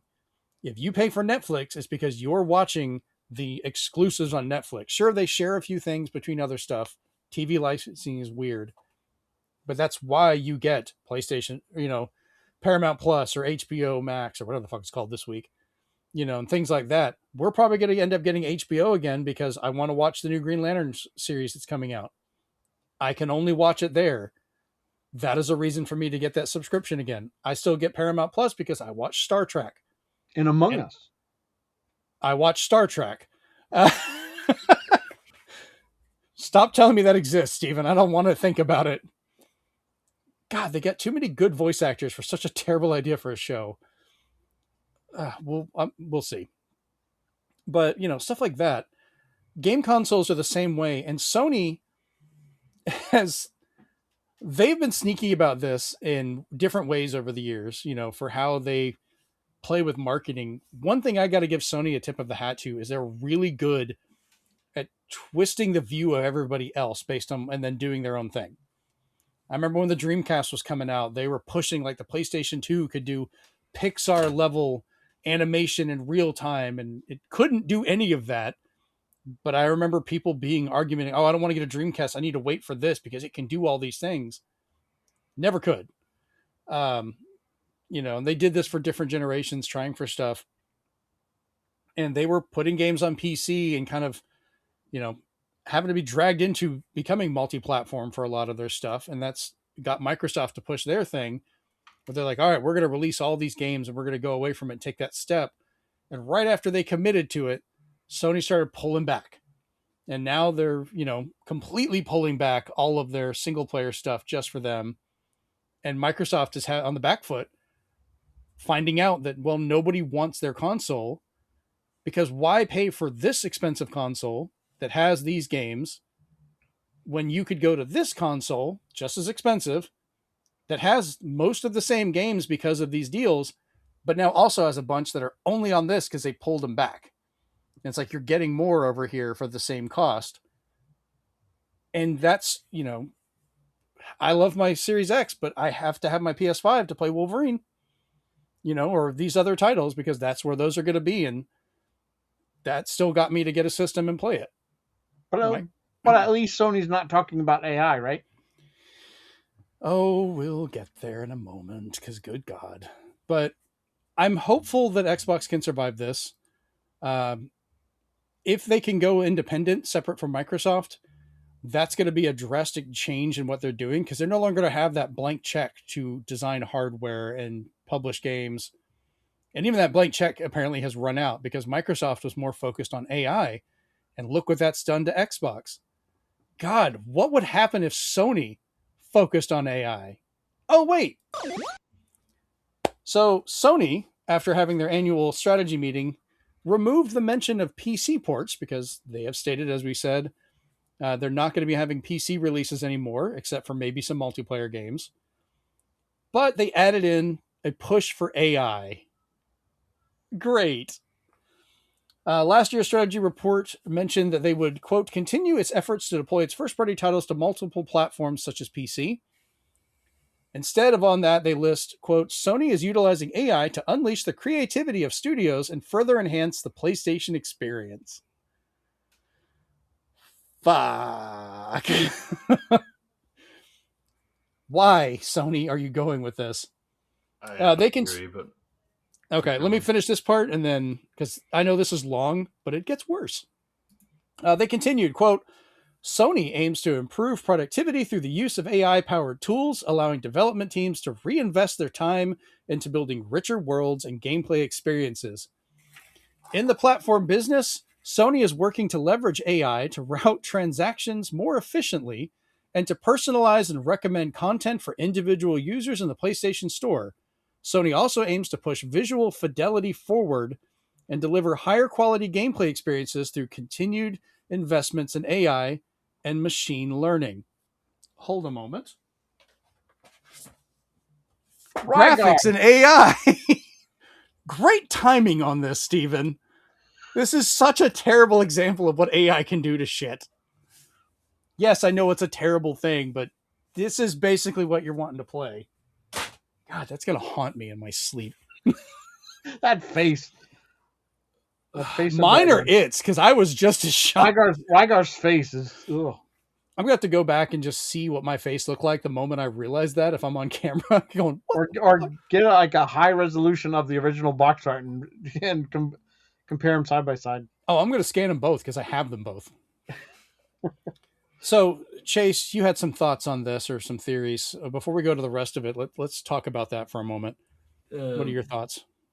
This all sounds like, because especially since it's an annual strategy meeting, this is investor speak to the nine. This is corpo speak to drawn investors. Every time I hear someone say corpo speak, I keep thinking of Cyberpunk. Yeah, but this is like, yeah, it's just, yeah. I mean, obviously, like they are going to be like, they're definitely going to be pushing for their developers to use it. We'll have to see how far developers actually use it, but I think, generally speaking, this is a way of trying to keep investors and drawn investors, just keep them happy, because right now AI is like that's the hot buzzword that brings in the money at the moment. I mean, just the amount of money that like is the it's eye watering. Like the amount of money that's getting thrown around right now, just everywhere. And I So can't wait until it all fails and they lose every damn penny of it. yeah. I will be so happy There, that day. there's if you ever just need to pick me up, just go to isaiprofitable.com Yeah. .org. Because it's not. They are blowing so much money. Steven, what are your thoughts on it? Um, I just think overall, like this is very smart on Sony's part because by not releasing on PC, they don't have to disclose any AI. Good point. I hadn't thought about that. So it continued on with PlayStation CEO Hideki Nishino. He was asked during a recent Famitsu interview where he was talking about some of this. He said, "quote There have been, or they asked, there have been reports suggesting you might reconsider bridging PS5 titles to PC. Could you share your current thoughts on this?" And he responded, "quote We've always determined platform selection based on the characteristics of each title. If releasing a title on PC would maximize the gaming experience, we'll continue to consider that option.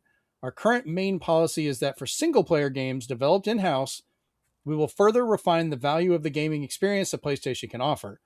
At the same time, we believe it is important for live service games to reach a wider audience through online multiplayer, so we continue to view releases on both PS5 and PC as the standard. Regardless of the platform, we will make decisions based on the principle of delivering the best possible gaming experience that maximizes each title's unique features." But then another statement that he made, that I really don't like, talking about like how they're going to use this chase with AI. Quote, "Overall, AI is expected to unleash the creativity of Sony Interactive Entertainment Studios, power a more curated and consumer-centric platform, and enhance the PlayStation experience, supported by its global player base, deep IP library, and integrated ecosystem." That was probably written by AI too. Probably.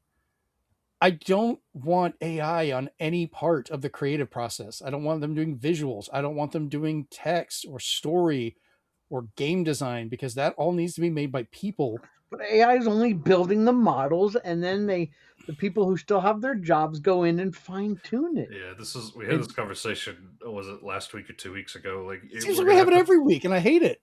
This is not no, but this is not being removed. They're not ever saying this is removed. These people are saying, somebody's laying the groundwork, and they're just, inking it, so to speak. Yeah. I mean, we'll see. We'll see what's actually happening. But Or like we'll find out later in this, they're fixing the mistakes that AI made, and I was just like, you could have saved so much money and water by just having the original person make, and probably a lot less mistakes. So while you guys were talking, I was opening up some of the card packs you sent, because I didn't realize one of them has these absolutely dope ass Castlevania ones, by the way. Yeah. Which I fucking love. But like, can you imagine like this art of Alucard probably took a while, but if they tried to do this with AI, you wouldn't have that level of creativity. Even if it tried to copy a style, it would just be so hollow. And ironically, off a vampire, the other art would be soulless, while this actually has qualities to it, normal defects and details. And I don't want that gone. Sony did have a really good artistic eye for a lot of things over the years and did make great games. And that's just going to get bled dry as they, sure, the basic stuff is being done by AI with people trying to fix it and finish it later. But as they teach it and it does the next further step, that's another group that gets weeded out. And it's just going to keep growing in its responsibility, becoming more efficient and more streamlined until you're down to just no one left doing it, and they're just pumping out clones of the games, and you're hoping people don't notice, or you don't have a platform left to even care about.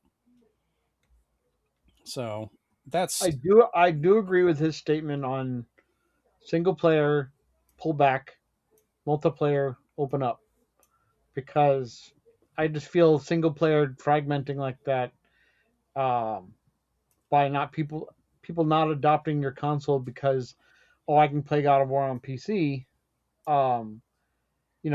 didn't set a good precedent for Sony. They had worse. Look what it did with versions, or Xbox. or it just didn't work out well at all for them, and it just wasn't a title where there was that much appeal other than to mod it and do all kinds of things to it. So I think by doing it with multiplayer, because you don't want to just play with Sony fans and stuff like that, because they can be a certain way, so can PC, so can Xbox, so can Nintendo. By at least making a mixing pot, then you can at least roll the dice on who you get to play with. Yeah, it gives multiplayer a better chance of survival because you need that group. Yeah, because in those concurrent player bases are key for multiplayer live service titles. Those Yeah. go down and you've been concorded. So it's like, nope. Go ahead, Chase. Yeah, I mean, single player makes sense because also you can tailor the game specifically for like your console, your controller, you can do you can try to do some like fun things that you normally wouldn't get to do like on a PC or other things. I mean, that's always been Nintendo's MO is trying like fun new kind of gimmicky stuff with their titles and like the way you use things to try to like it's just in a cool way that you hadn't really ever thought of or something. So it makes sense to me in that regard. Yeah, because I mean, like take for instance the next Fire Emblem. I almost guarantee you're going to be sitting there and be able to play with the Joy Cons, and then while you're working the map, you can just flip it down. It becomes a mouse, and you're like moving characters around with the mouse if you want to. Like, sure, it's a gimmick. That's the purpose. That's what every feature is. Rumble is still a gimmick. It's not a bad word, but it's one you might actually use some for that function. It's not a main one, but it's something. And that's only going to be on that system because you don't normally have a mouse. I think Microsoft they need to go a little faster into trying to go back to this themselves. Multiplayer stuff is great. I get what they're trying to do. Sea of Thieves should be everywhere. Grounded, that needed to go everywhere because that depended on it. But honestly, Fable, they should have just kept on Xbox and just let it focus on that. The same thing with Halo. They're doing Gears of War. And I get it. They have a multiplayer aspect to part of it, but I don't think that should be the excuse of putting it out everywhere. Maybe spin some of those multiplayer modes off to something separate instead of doing just a story mode, So we shall see. But I am not looking forward to a Sony future with AI. Like they just need to stay away from this shit. So, all right. Well, speaking of staying away from stuff, let's talk about some Nintendo. So a hacker tried to demand a $2 million ransomware payment from Nintendo. So Nintendo just released what they took, which is hilarious. Nintendo of America came out recently to state that a small third-party based data breach happened that affected some of their employees. The hacking group stated that they stole 895 megabytes. That's that's under 2 CDs worth, if you're wondering. Of internal corporate data from a service called Tiny Pulse, which does employee feedback for companies. They proceeded to demand payment from Nintendo or else they would release the data, and then Nintendo basically stonewalled them. So then they tried the same thing on Tiny Pulse.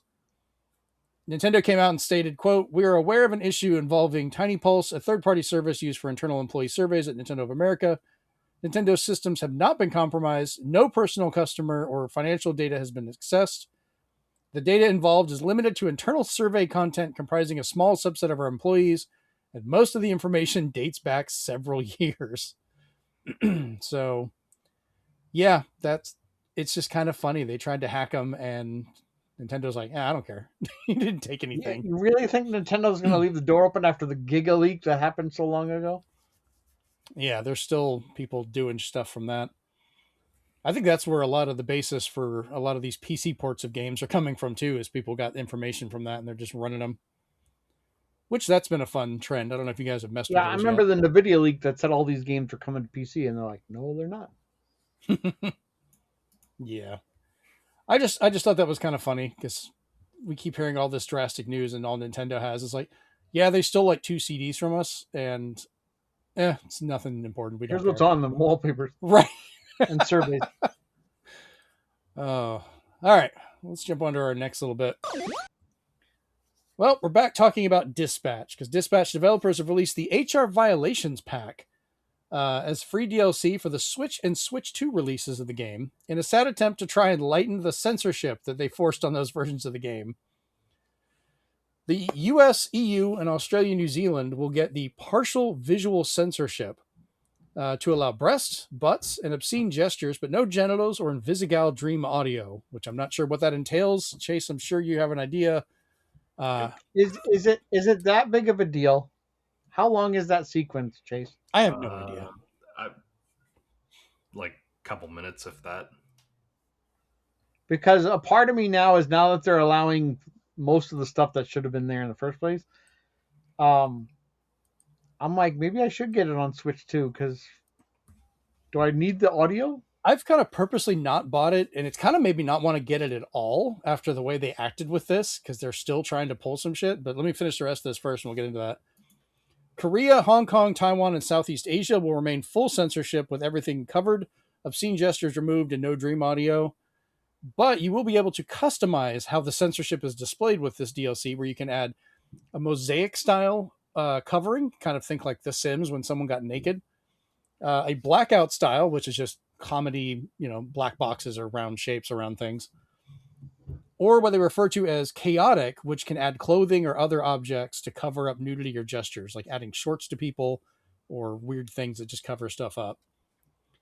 Developer AdHoc is still trying to push the idea that Nintendo is to blame for their decision to censor these versions, while ignoring that they didn't want to put out two versions of the game like they did for PS5 and PC, which required the same censorship for Japan and other markets. So they're still paying for the fact they only wanted to do one to try and be cheaper, and had to do this kind of thing, and they just will not go back and release another version of it.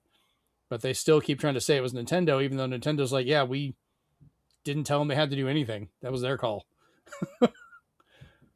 So I think on that, it kind of bothers me. It's like, just admit that's what you did and move on, and quit trying to point to everybody else like it wasn't your fault. But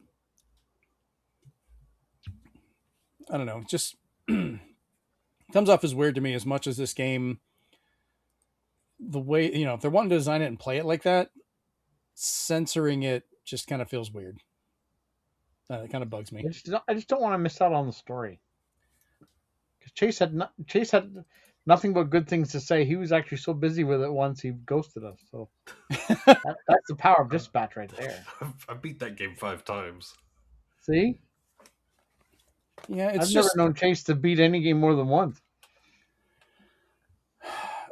And I know some people are like, oh, it doesn't matter for some of this stuff, but if it's supposed to be there and that's part of what it's designed for, and I have the option to play it, I would rather, as an adult, make the choice to play it in the uncensored original version than be forced to have to play whatever they're cutting out. Because, yeah, it can change how a joke is, or content's changed, or the meaning of something. And I think that was kind of back and forth on it, but then their whole point of trying to point fingers that it wasn't their fault also kind of put a bitter taste in my mouth on that. Like, just whatever. It's probably why we're not getting Baby Steps on Switch, because Baby Steps has an ungodly amount of horsecock. Seriously? That every playthrough I've watched, they've have to mosaic the crap out of it, or put somebody's face there or something like that. Because I was like, that's part of their humor, is they're putting it like right here in the main character's face, and I'm like, which one was Baby Steps? Is that the one the weird guy wakes up and you're trying to get him to walk places? Or yep. I thought that was just on PlayStation. Where he needs to poop and pee, so he needs to find a toilet. Yeah, riveting storyline, but it's actually deep lore. It's actually pretty good. But every playthrough I've watched, I was like, this doesn't really affect the game too much. It's just I don't have to look at copious amounts of horsecock. Oh, today's show is taking conversations in weird ways, people. We've gone from talking Nintendo to horse junk. Nice. We shall see. Never a dull moment. Never a dull moment. All right, our last story for today. Epic has announced the upcoming Unreal 6, which is sadly heavily invested in pushing AI for basically all parts of it. They're also claiming that they'll allow Fortnite skins to be brought to other titles via AI tools and try and help push this model. I'm kind of curious how companies that made deals with them for skins to be included in Fortnite are going to deal with this, because they're making it seem like all skins. So I have the Ghostbuster skin in Fortnite. Are they going to allow me to use that possibly in a different game? Does Sony or Reitman or the people that have the rights with Ghostbusters get a say in that, or is it part of their contract? They made it sound like you could make whoever you want, so people could make any character that's missing and play them freely. Oh, they're going to get their ass so sued. I can't wait to hear about the lawsuits. And that's why Ponko from Vampire Survivors already was like, now that you've said AI, I don't think we're going to be part of your collaboration anymore, because they're like, we're doing renegotiating, because they're like, don't touch our models. Oh, with Fortnite or with Fortnite, they were like, Ponko's like, we weren't told about that beforehand, so they're like, we're now going to reevaluate that collaboration. Because I'm not wrong, that just seems like a massive copyright and IP grenade. In the State of Unreal presentation, which I didn't watch, I just got bullet points from people, and one of them was like, you make your own stuff and share them with others. Yeah, I caught the part. A legally distinct Master Chief, because you can't afford him, or you didn't get him when he was available. Well, from what they saw and what I heard of it, they're not talking about like legally distinct. They were like, hey, you can be Master Chief in Fortnite. That skin is available, which means now if you're using Unreal, you can use that skin also, that your Fortnite skins can carry over. So who gets to say what's happening with the rights of that? Like, that just seems like one of the most egregious uses of AI. You are literally stealing someone else's design without permission, which is AI. Figure it out later. Oh God, Nvidia is going to lose so much money. Just wonder how many people are going to like. I don't want to. It's going to be like the Windows 11 situation. I don't want to upgrade. Get away from me. Hopefully, we'll see. They did turn around and announce Unreal 5.8, which is out now. Announced to have better version of Lumen lighting engine specifically for Switch 2. So as long as we don't hit 6, apparently there's some benefits, and that'll help with ray tracing and their lighting system and everything on the Switch 2 specifically. So we'll be able to see more ports of games coming out. To recap, Unreal can hit 6 and DLSS can hit 5. Yes. Okay. That's just pretty much what we need to go with. I know we're not going to talk too much on that one. I just wanted to mention it because it just seems like such a mess that we're going to be talking about later. And they apologize, and they're redoing the entire Epic Game Store from the ground up. Are they going to take 8 years like Nintendo? Hey, at least they fixed the Switch 1 eShop. Yeah, I meant to bring that up in the speedrun. Let's go right into that.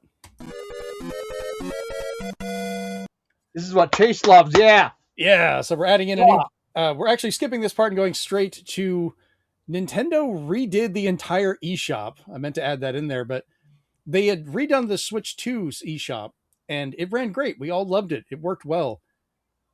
Almost 8.5 years after coming out, the Switch 1 now has a better store that works almost as well. And we're all like, we got a store redesign before we got a color other than black or white. Like, we still have not come with a single other option for colors and a background, but we got a whole brand new store for the Switch 1.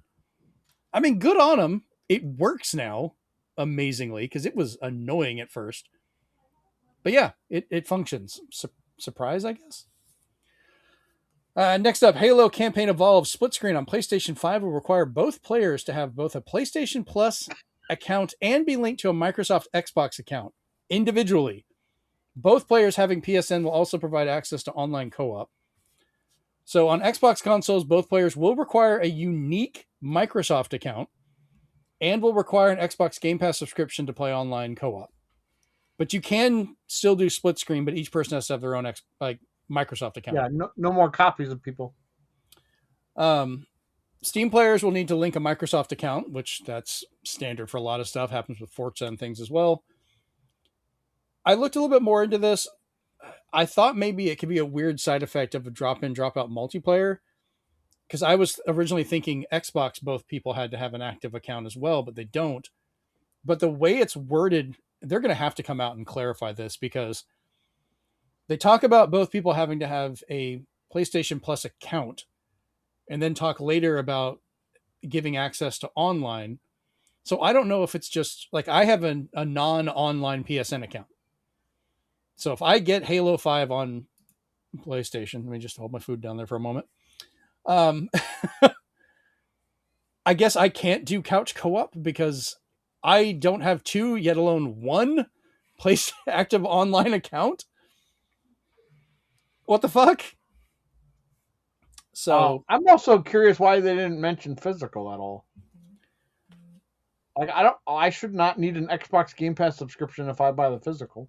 well, they call all of Xbox Live Xbox Game Pass now. So just the basic account, I have like an Xbox Game Pass basic or whatever the hell it's called now, which is just basically Xbox Live and a handful That's of true. games. Xbox Game Core and whatever it was. Yeah. Right. They just call it Game Pass whatever. But yeah, we don't have any word on whether we're getting a physical release, and I really don't want it to be like it was with Gears of War, where the only physical copy is the PS5 copy I have. Because I'm sorry, it feels so wrong for all of my Gears of War on Xboxes and then one PS5 copy.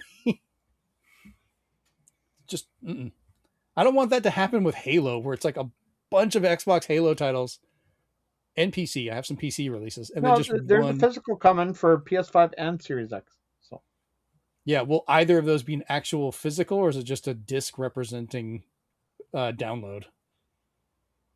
they both require content download, so they're game disc cards. That's They fucking. can't fit that on a Blu-ray. What are you, crazy? Just do what Doom did.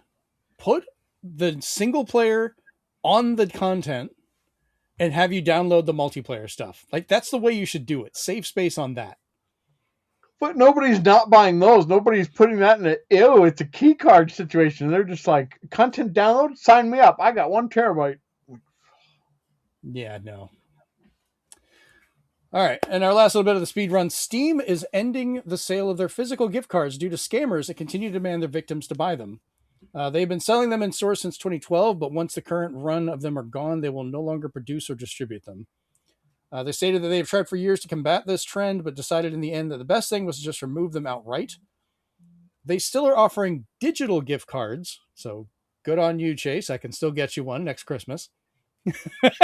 You guys use that so much more than I thought you would. Like, you made that shit last. Those Steam sales are legendary, man. I mean, I don't even feel bad. I was like, I hate the fact I can only get you a gift card because you live so far away. And you're like, nah, man, it's good. I got like 20 games. I'm happy. God, you made that last. That's good on you. So I'll still be able to give Chase his gift this year. But you're going to try and push to combat those becoming another angle for scammers to use. So go ahead, Steven. Breaking news! Oh, no. Update from PlayStation. We incorrectly stated that PlayStation Plus is required for local co-op split-screen play. Local split-screen co-op requires a PlayStation account for each player, but does not require PlayStation Plus. So PlayStation issued that? Yes. Good. I get to tell some people I was fucking right earlier now. I've been in some debates about this today, and people are like, no, it clearly states this. And I'm like, but who said it? Was this a Microsoft thing where they made this? Or is it a PlayStation call? Because Sony's done that before. I think PlayStation urged them to say it, but the Halo Twitter account, official Twitter account, said it, saying that we said something incorrectly. So the developers themselves said it. So for all those people I was talking to earlier, I fucking told you. Thank you, Steven. That almost makes up for the AI abomination you let into my house. Rygar and Rampage, yeah. Oh, God. I'm going to have to go through and like detail scan that shit and put it up on the Discord so people can share in the pain. And we can really see how much it truly gets worse the more you look at it. You versus the guy that told you to worry about. No kidding. I love your shirt, by the way. So, all right, let's jump over to the big question. So, with companies seemingly imploding from buying up and shutting down studios, moving to AI to replace most artists for efficiency, and a drive towards incomplete or a lack of physical releases, how do you feel this will change the gaming landscape for you and your purchases and playing habits over the next 10 years through what you feel the next generation may end up being like? So, we all have to think about our futures. And I know that it's dark and annoying, but with the upcoming next generation of consoles, the really shitty trends a lot of the companies are taking, how bad do you think it's going to get? Do you hope for something better? Where do you think we're going to be? And Steven, I'm going to let you start this one off. Well, he's got a mushroom. We're going to be in a perfect future for Nintendo, basically.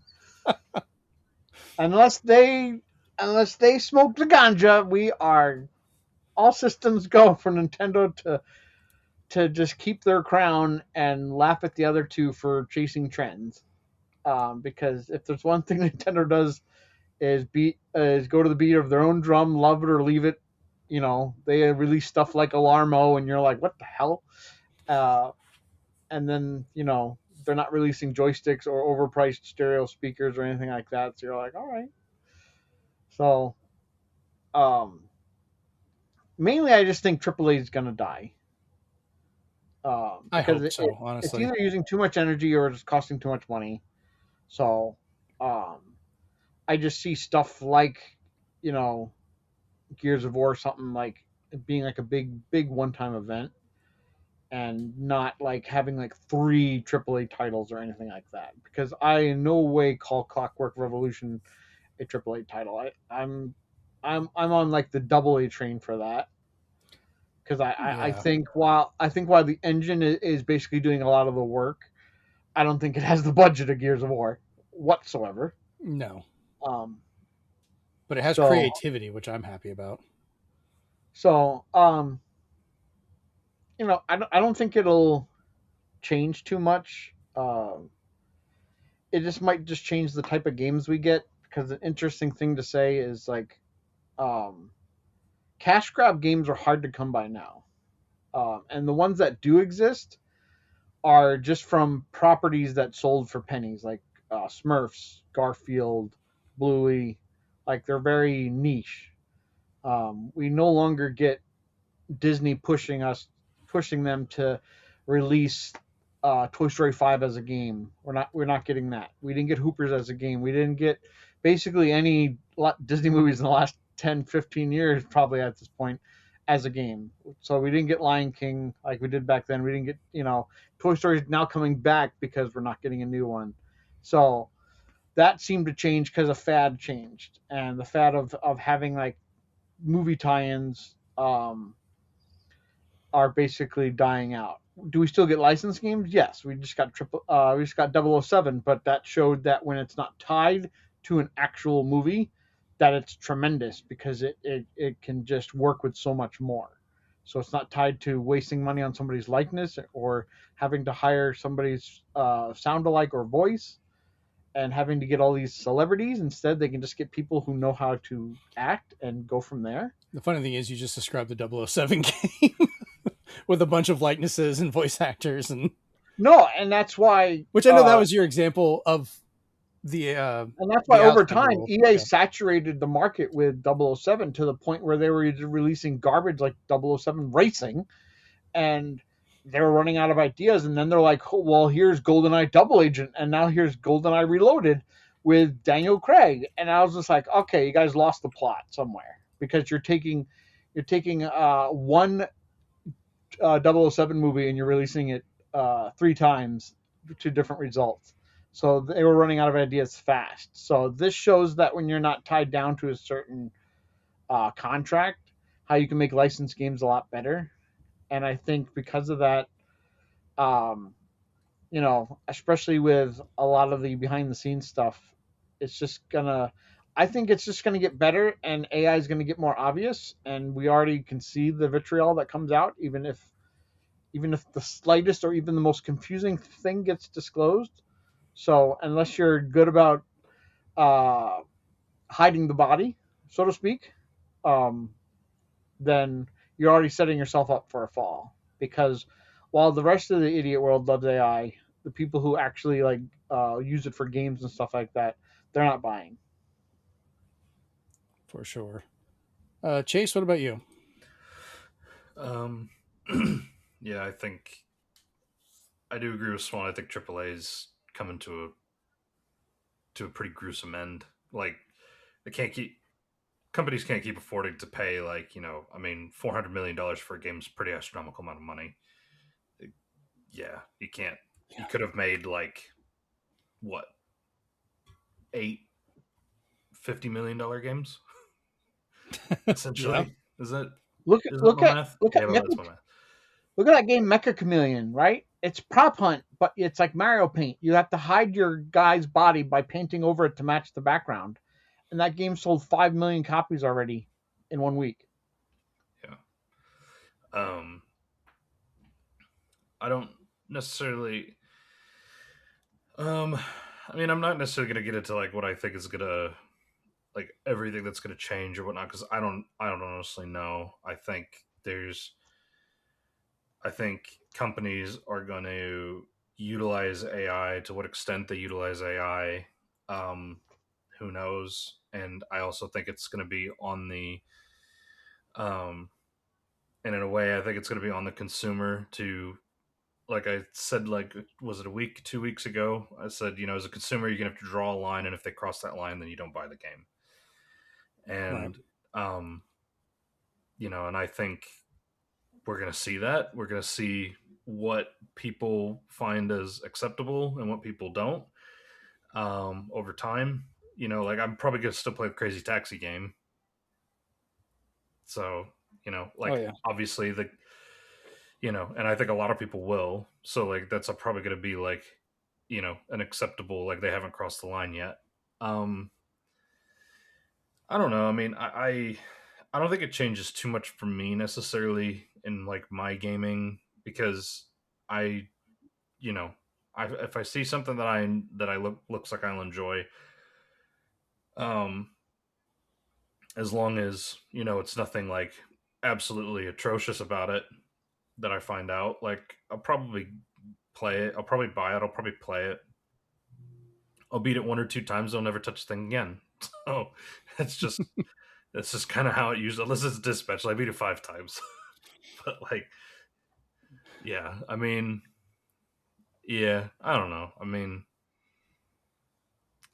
it's not necessarily like the best or most deep answer for this thing, but to me, it's Yeah, just fine. as I'm kind of just like I'm kind of just I try to focus and control what I can focus on and control, and I'm and I'm just gonna try to stay positive where I can with things. The best uh, thing I can say is look up Fighting Force Collection and look up the original models that you can play, but then look up the updated graphic models. And while I don't think that's DLSS or AI, it shows why you shouldn't use that. Yeah, it was a questionable scaling of those. So for me, I think partly I'm going to be siding in the same side with Steven that I think a lot of my gaming future dependent on how a lot of the companies are acting, the future of AI, the cost of hardware, and how it runs is going to be heavily, I think, going to be Nintendo with the Switch 2 or whatever systems they're coming out with because of that push against AI, kind of still doing stuff for creativity and having a more variable cost on a lot of their games because they're not afraid to let their developers just make a smaller little side title or something to have out there to kind of have fun with or just make something goofy along with making these big epic games that they like to do on a more reasonable schedule. But the other side of that is I think I'm kind of going more towards PC gaming, both of exploring the already existing library of games. I know you guys have gotten me to play more PC in the time we have talked to each other than I have ever played in my entire life. Honest to God, like it's a huge change with that. And the Steam Deck helped, but then that got me to actually get more. Like I had a bit of a gaming PC at the time, but I started using a little bit more, and then now I have the new one. the Steam Deck, the Legion Go, more ways to actually handle that. But I am being more picky about which games I actually play. And for me, on a personal level, like you said, Chase, if AI is involved, I don't want to play that. And I have kind of just cut off stuff and just going, okay, if Sony pushes AI into a bunch of their things, it's probably not a great time for them to be going, we're only going to have our games on our hardware, because there are a lot of people that if they're pushing AI are going to go, well, I don't really need a PlayStation because you've already made it so goddamn expensive to get one. Why would I put that money in to get games that I don't want to play because of that? And I know that's kind of a hard line to take, but everybody has the line they're drawing. That's one of mine. I don't want AI stuff. Looking at what Steven sent me. It's terrifying. It's down to who you want to support. Yeah. Do you want to eat at McDonald's or do you want to eat at Joe's Burger Shack, which the guy is, has his own recipe? Like, which one do you want? Do you want the one where the people just have to follow the instructions on the wall that says this is how you make a McDonald's burger, or do you want the guy who's just like toiling the day away? You usually want the local guy because that's the one you recommend. For me, AI comes down to like its actual purpose of like large data models and handling of that on a technical aspect. AI is good for that. What it's supposed to be used for. It is bastardized where it's trying to be used for art. I think an image I saw earlier today is one of my favorite that represented it. You guys are familiar with the Jetsons, right? Yep. Well, they had George cleaning the house while Rosie the robot was trying to paint a picture, and he had this pissed off look on his face like, why am I cleaning and doing the work and the robot is trying to paint the paintings? That makes no sense. It's supposed to be doing the other work so people can actually create and do these endeavors that a human has to do, because a human is the only one that can create and do these things. And I have close friends and people that I know that are artists, musicians. They write stories. They work on making short films. I'm a photographer, and I see people using AI to try and make flyers or get rid of, the work that people are putting through with this. And it's just like, why are you doing that?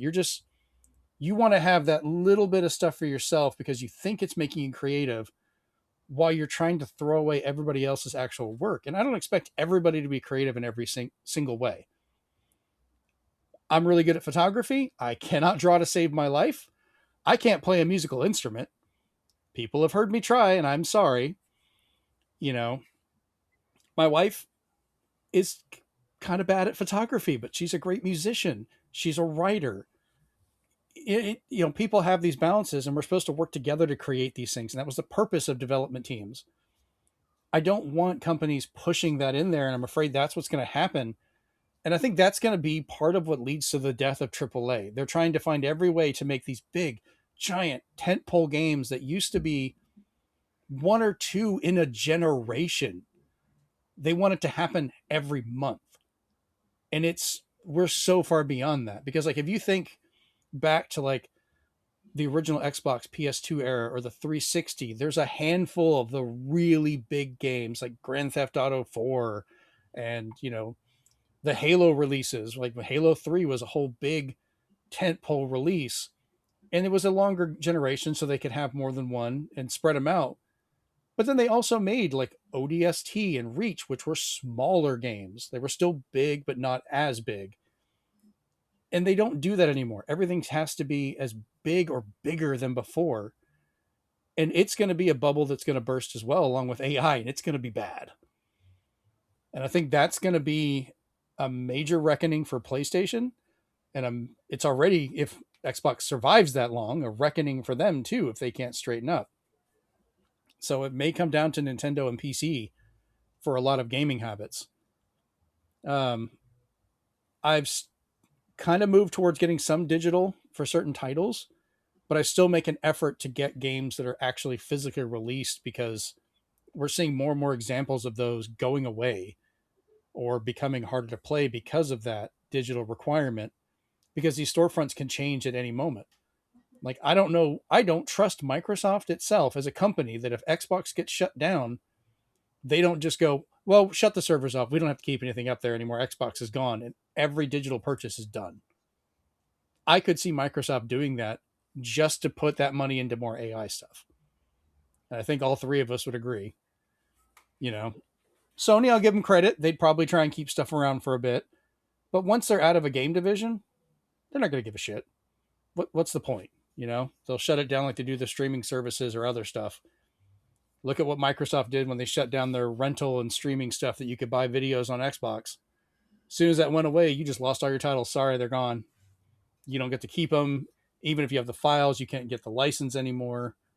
That was a red flag for me. So even games I don't normally play, I pre-ordered a copy of Liza P Complete Edition because it's actually complete. I'm going to fucking try it. This is going to be terrible. But y'all are going to get a laugh out of this. I did hear that they made you can change things to make it a little bit easier for gaming on timing. So I'm like, cool, maybe I actually will enjoy that then. But that's something. I bought Indiana Jones again because I actually got it physical. I was going to not buy Indiana Jones because of how they released it. I only got it because they gave me a free copy with my laptop. And I love Indiana Jones, but I was going to just not get it. So it's a bit of a bleak look at the future of gaming in the next 10 years, but I think it's going to be bleak to get better. You know, as people like to say, it's darkest before the dawn. I think we're going to have to go through some kind of crash again, be it AI led or just financial, probably AI forced, before we get a new regrowth of gaming based more around smaller, more affordable titles. Hopefully with developers that aren't pushing for like Unreal to run everything. Developers need to make their own engines again and work on this stuff, like Star Fox.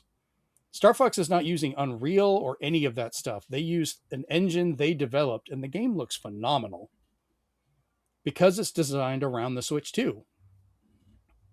It's looking better than, a lot of other titles. And yeah, Capcom has got their shit together on that one because they made the RE engine and they're benefiting from it instead of trying to force Unreal. So we kind of need to go back to that in order for gaming to survive, I think. So that's my view of it.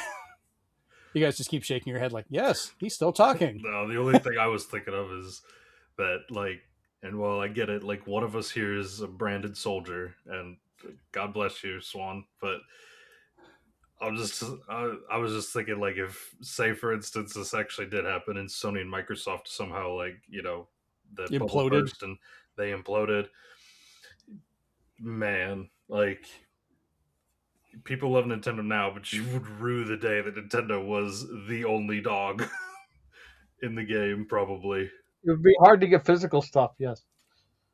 Yeah. That would be Nintendo hubris at its max. Can be. I think any bad. of the three, if they're the last man standing, we're all fucked. Doesn't matter which side it goes. Nintendo, we've seen Nintendo at peak. We're doing great, and we saw what they did, and we're like, not good, guys. And they ended up getting humbled and pushed back to do better. And last time they were at their absolute peak, we got the Wii U, so let's not do that again. Not even so much the Wii U. Before that, like, I mean, do we like? I think what was it? Nintendo at one point they tried to sue to get rid of video game rentals. It was just like, come on, guys, like. That's also like in Japan, rentals are not really a thing because that's a whole different subject, and they're trying to push that around. But yeah, no, they pushed for that, and some companies won on the fact of copyright because of copying the books because people were photocopying them. So that's why we got those little shitty pseudo manuals in the boxes back in the day. So they got. Remember when they screwed us on that? Threw Sega under the bus for video game violence? Oh yeah, no, they had fun with it. Howard Lincoln, good job. Us, look at them. That's basically what they did. Yep. It's like, come on, Nintendo. But yeah, no, it'd just be. I would be curious to see what like peak hubris looked like. It would be. Only two game companies would be bad enough. I think we need three for at least a healthy industry. And right now, Microsoft is doing an absolutely terrible job. So our third is very sickly. and we're going to see like Nintendo's playing nice-ish right now, but they're only going to get worse as their competition and stuff changes. And Sony's already starting to make stupid They're basically decisions. going to have Nintendo and Sony, Apple and Android, and then the outlying third of Windows and Linux. all those is bootleg. Yeah, and like collecting of retro games and trying to keep those going has gotten bloodthirsty at this point.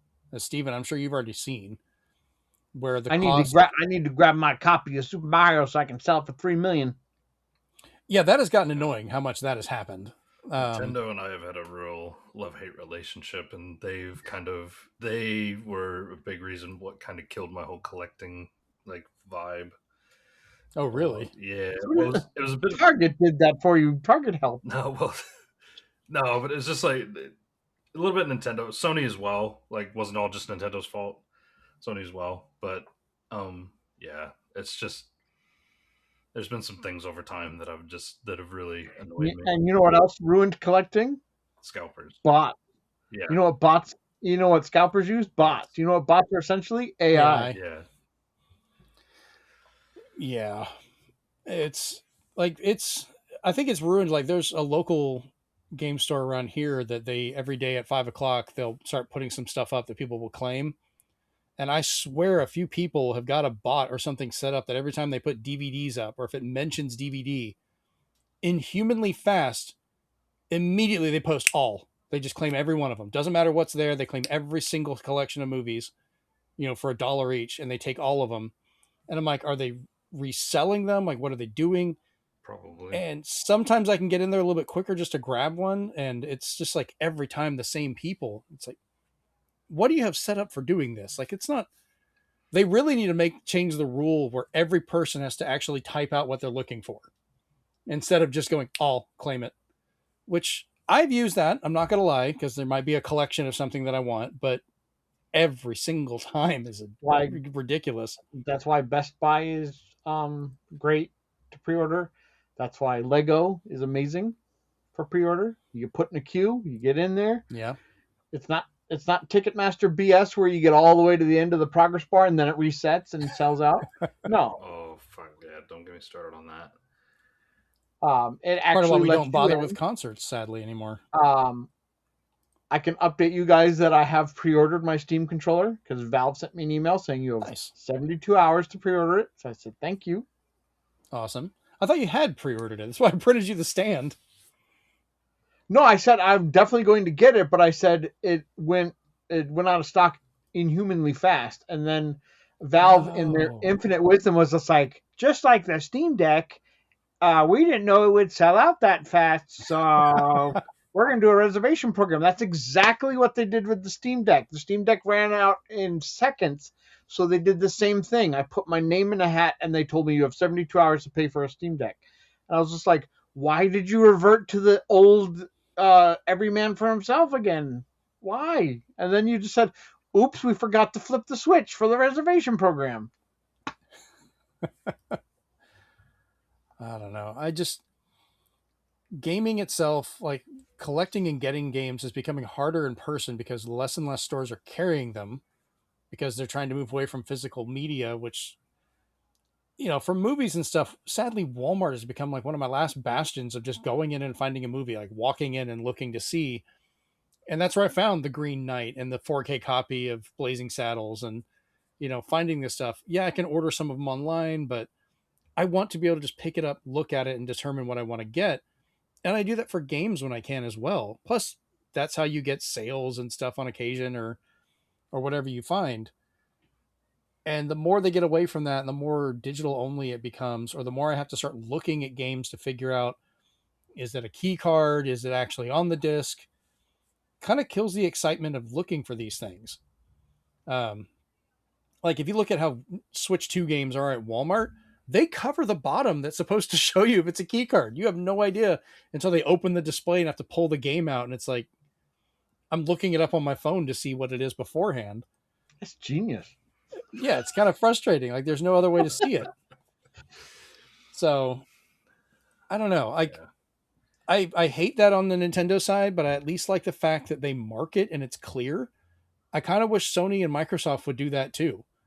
I think it'd be a little bit less egregious to be like, hey, this is, basically an install disc.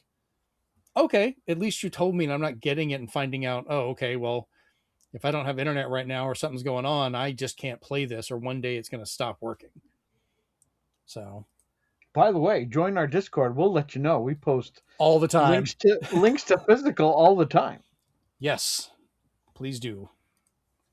All right. Well, I think that about wraps it up. I think it's a pretty good episode. That was a good discussion at the end there. It was kind of what I was hoping for. I know it's a bit of a depressing topic, but I think we have a little bit of hope still for how gaming will go. We just want to be kind of realistic about it. But in that case, if you did enjoy this, feel free, like if you're watching the video version, to get the audio version wherever you find your podcast by looking for the Zenspath Entertainment Network podcast on whatever podcatcher of your choice. Leave us a review there and let us know over in our Discord about that, because it helps us out for people to find us. And we'd love to be able to start mentioning people's reviews on the show, which would be great. Also gives us feedback if you want things changed or, whatever you think of our segments and things. If you're listening to this and you want the video version to see the absolutely nightmare fuel that was the metal art that Steven sent me, you can find that at youtube.com/ZenspathCom.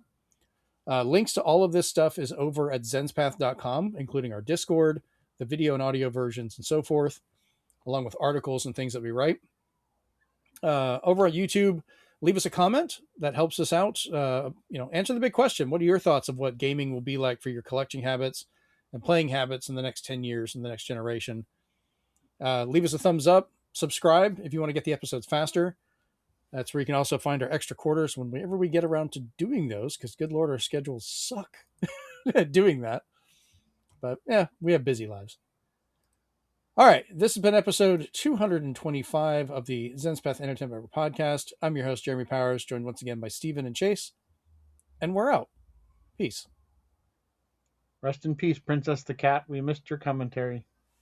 Indeed. This has been a production of the Zenspath Entertainment Network podcast by the staff at zenspath.com. The show is created and edited by Jeremy Powers. You can find the video edition of the show on our YouTube channel at ZenspathCom. The audio edition is located wherever you find your podcasts. Links to all versions of the show, as well as to our Discord where you can talk with us directly, is located at www.zenspath.com. Please leave us a like, thumbs up, comment, and review where you can to help us grow.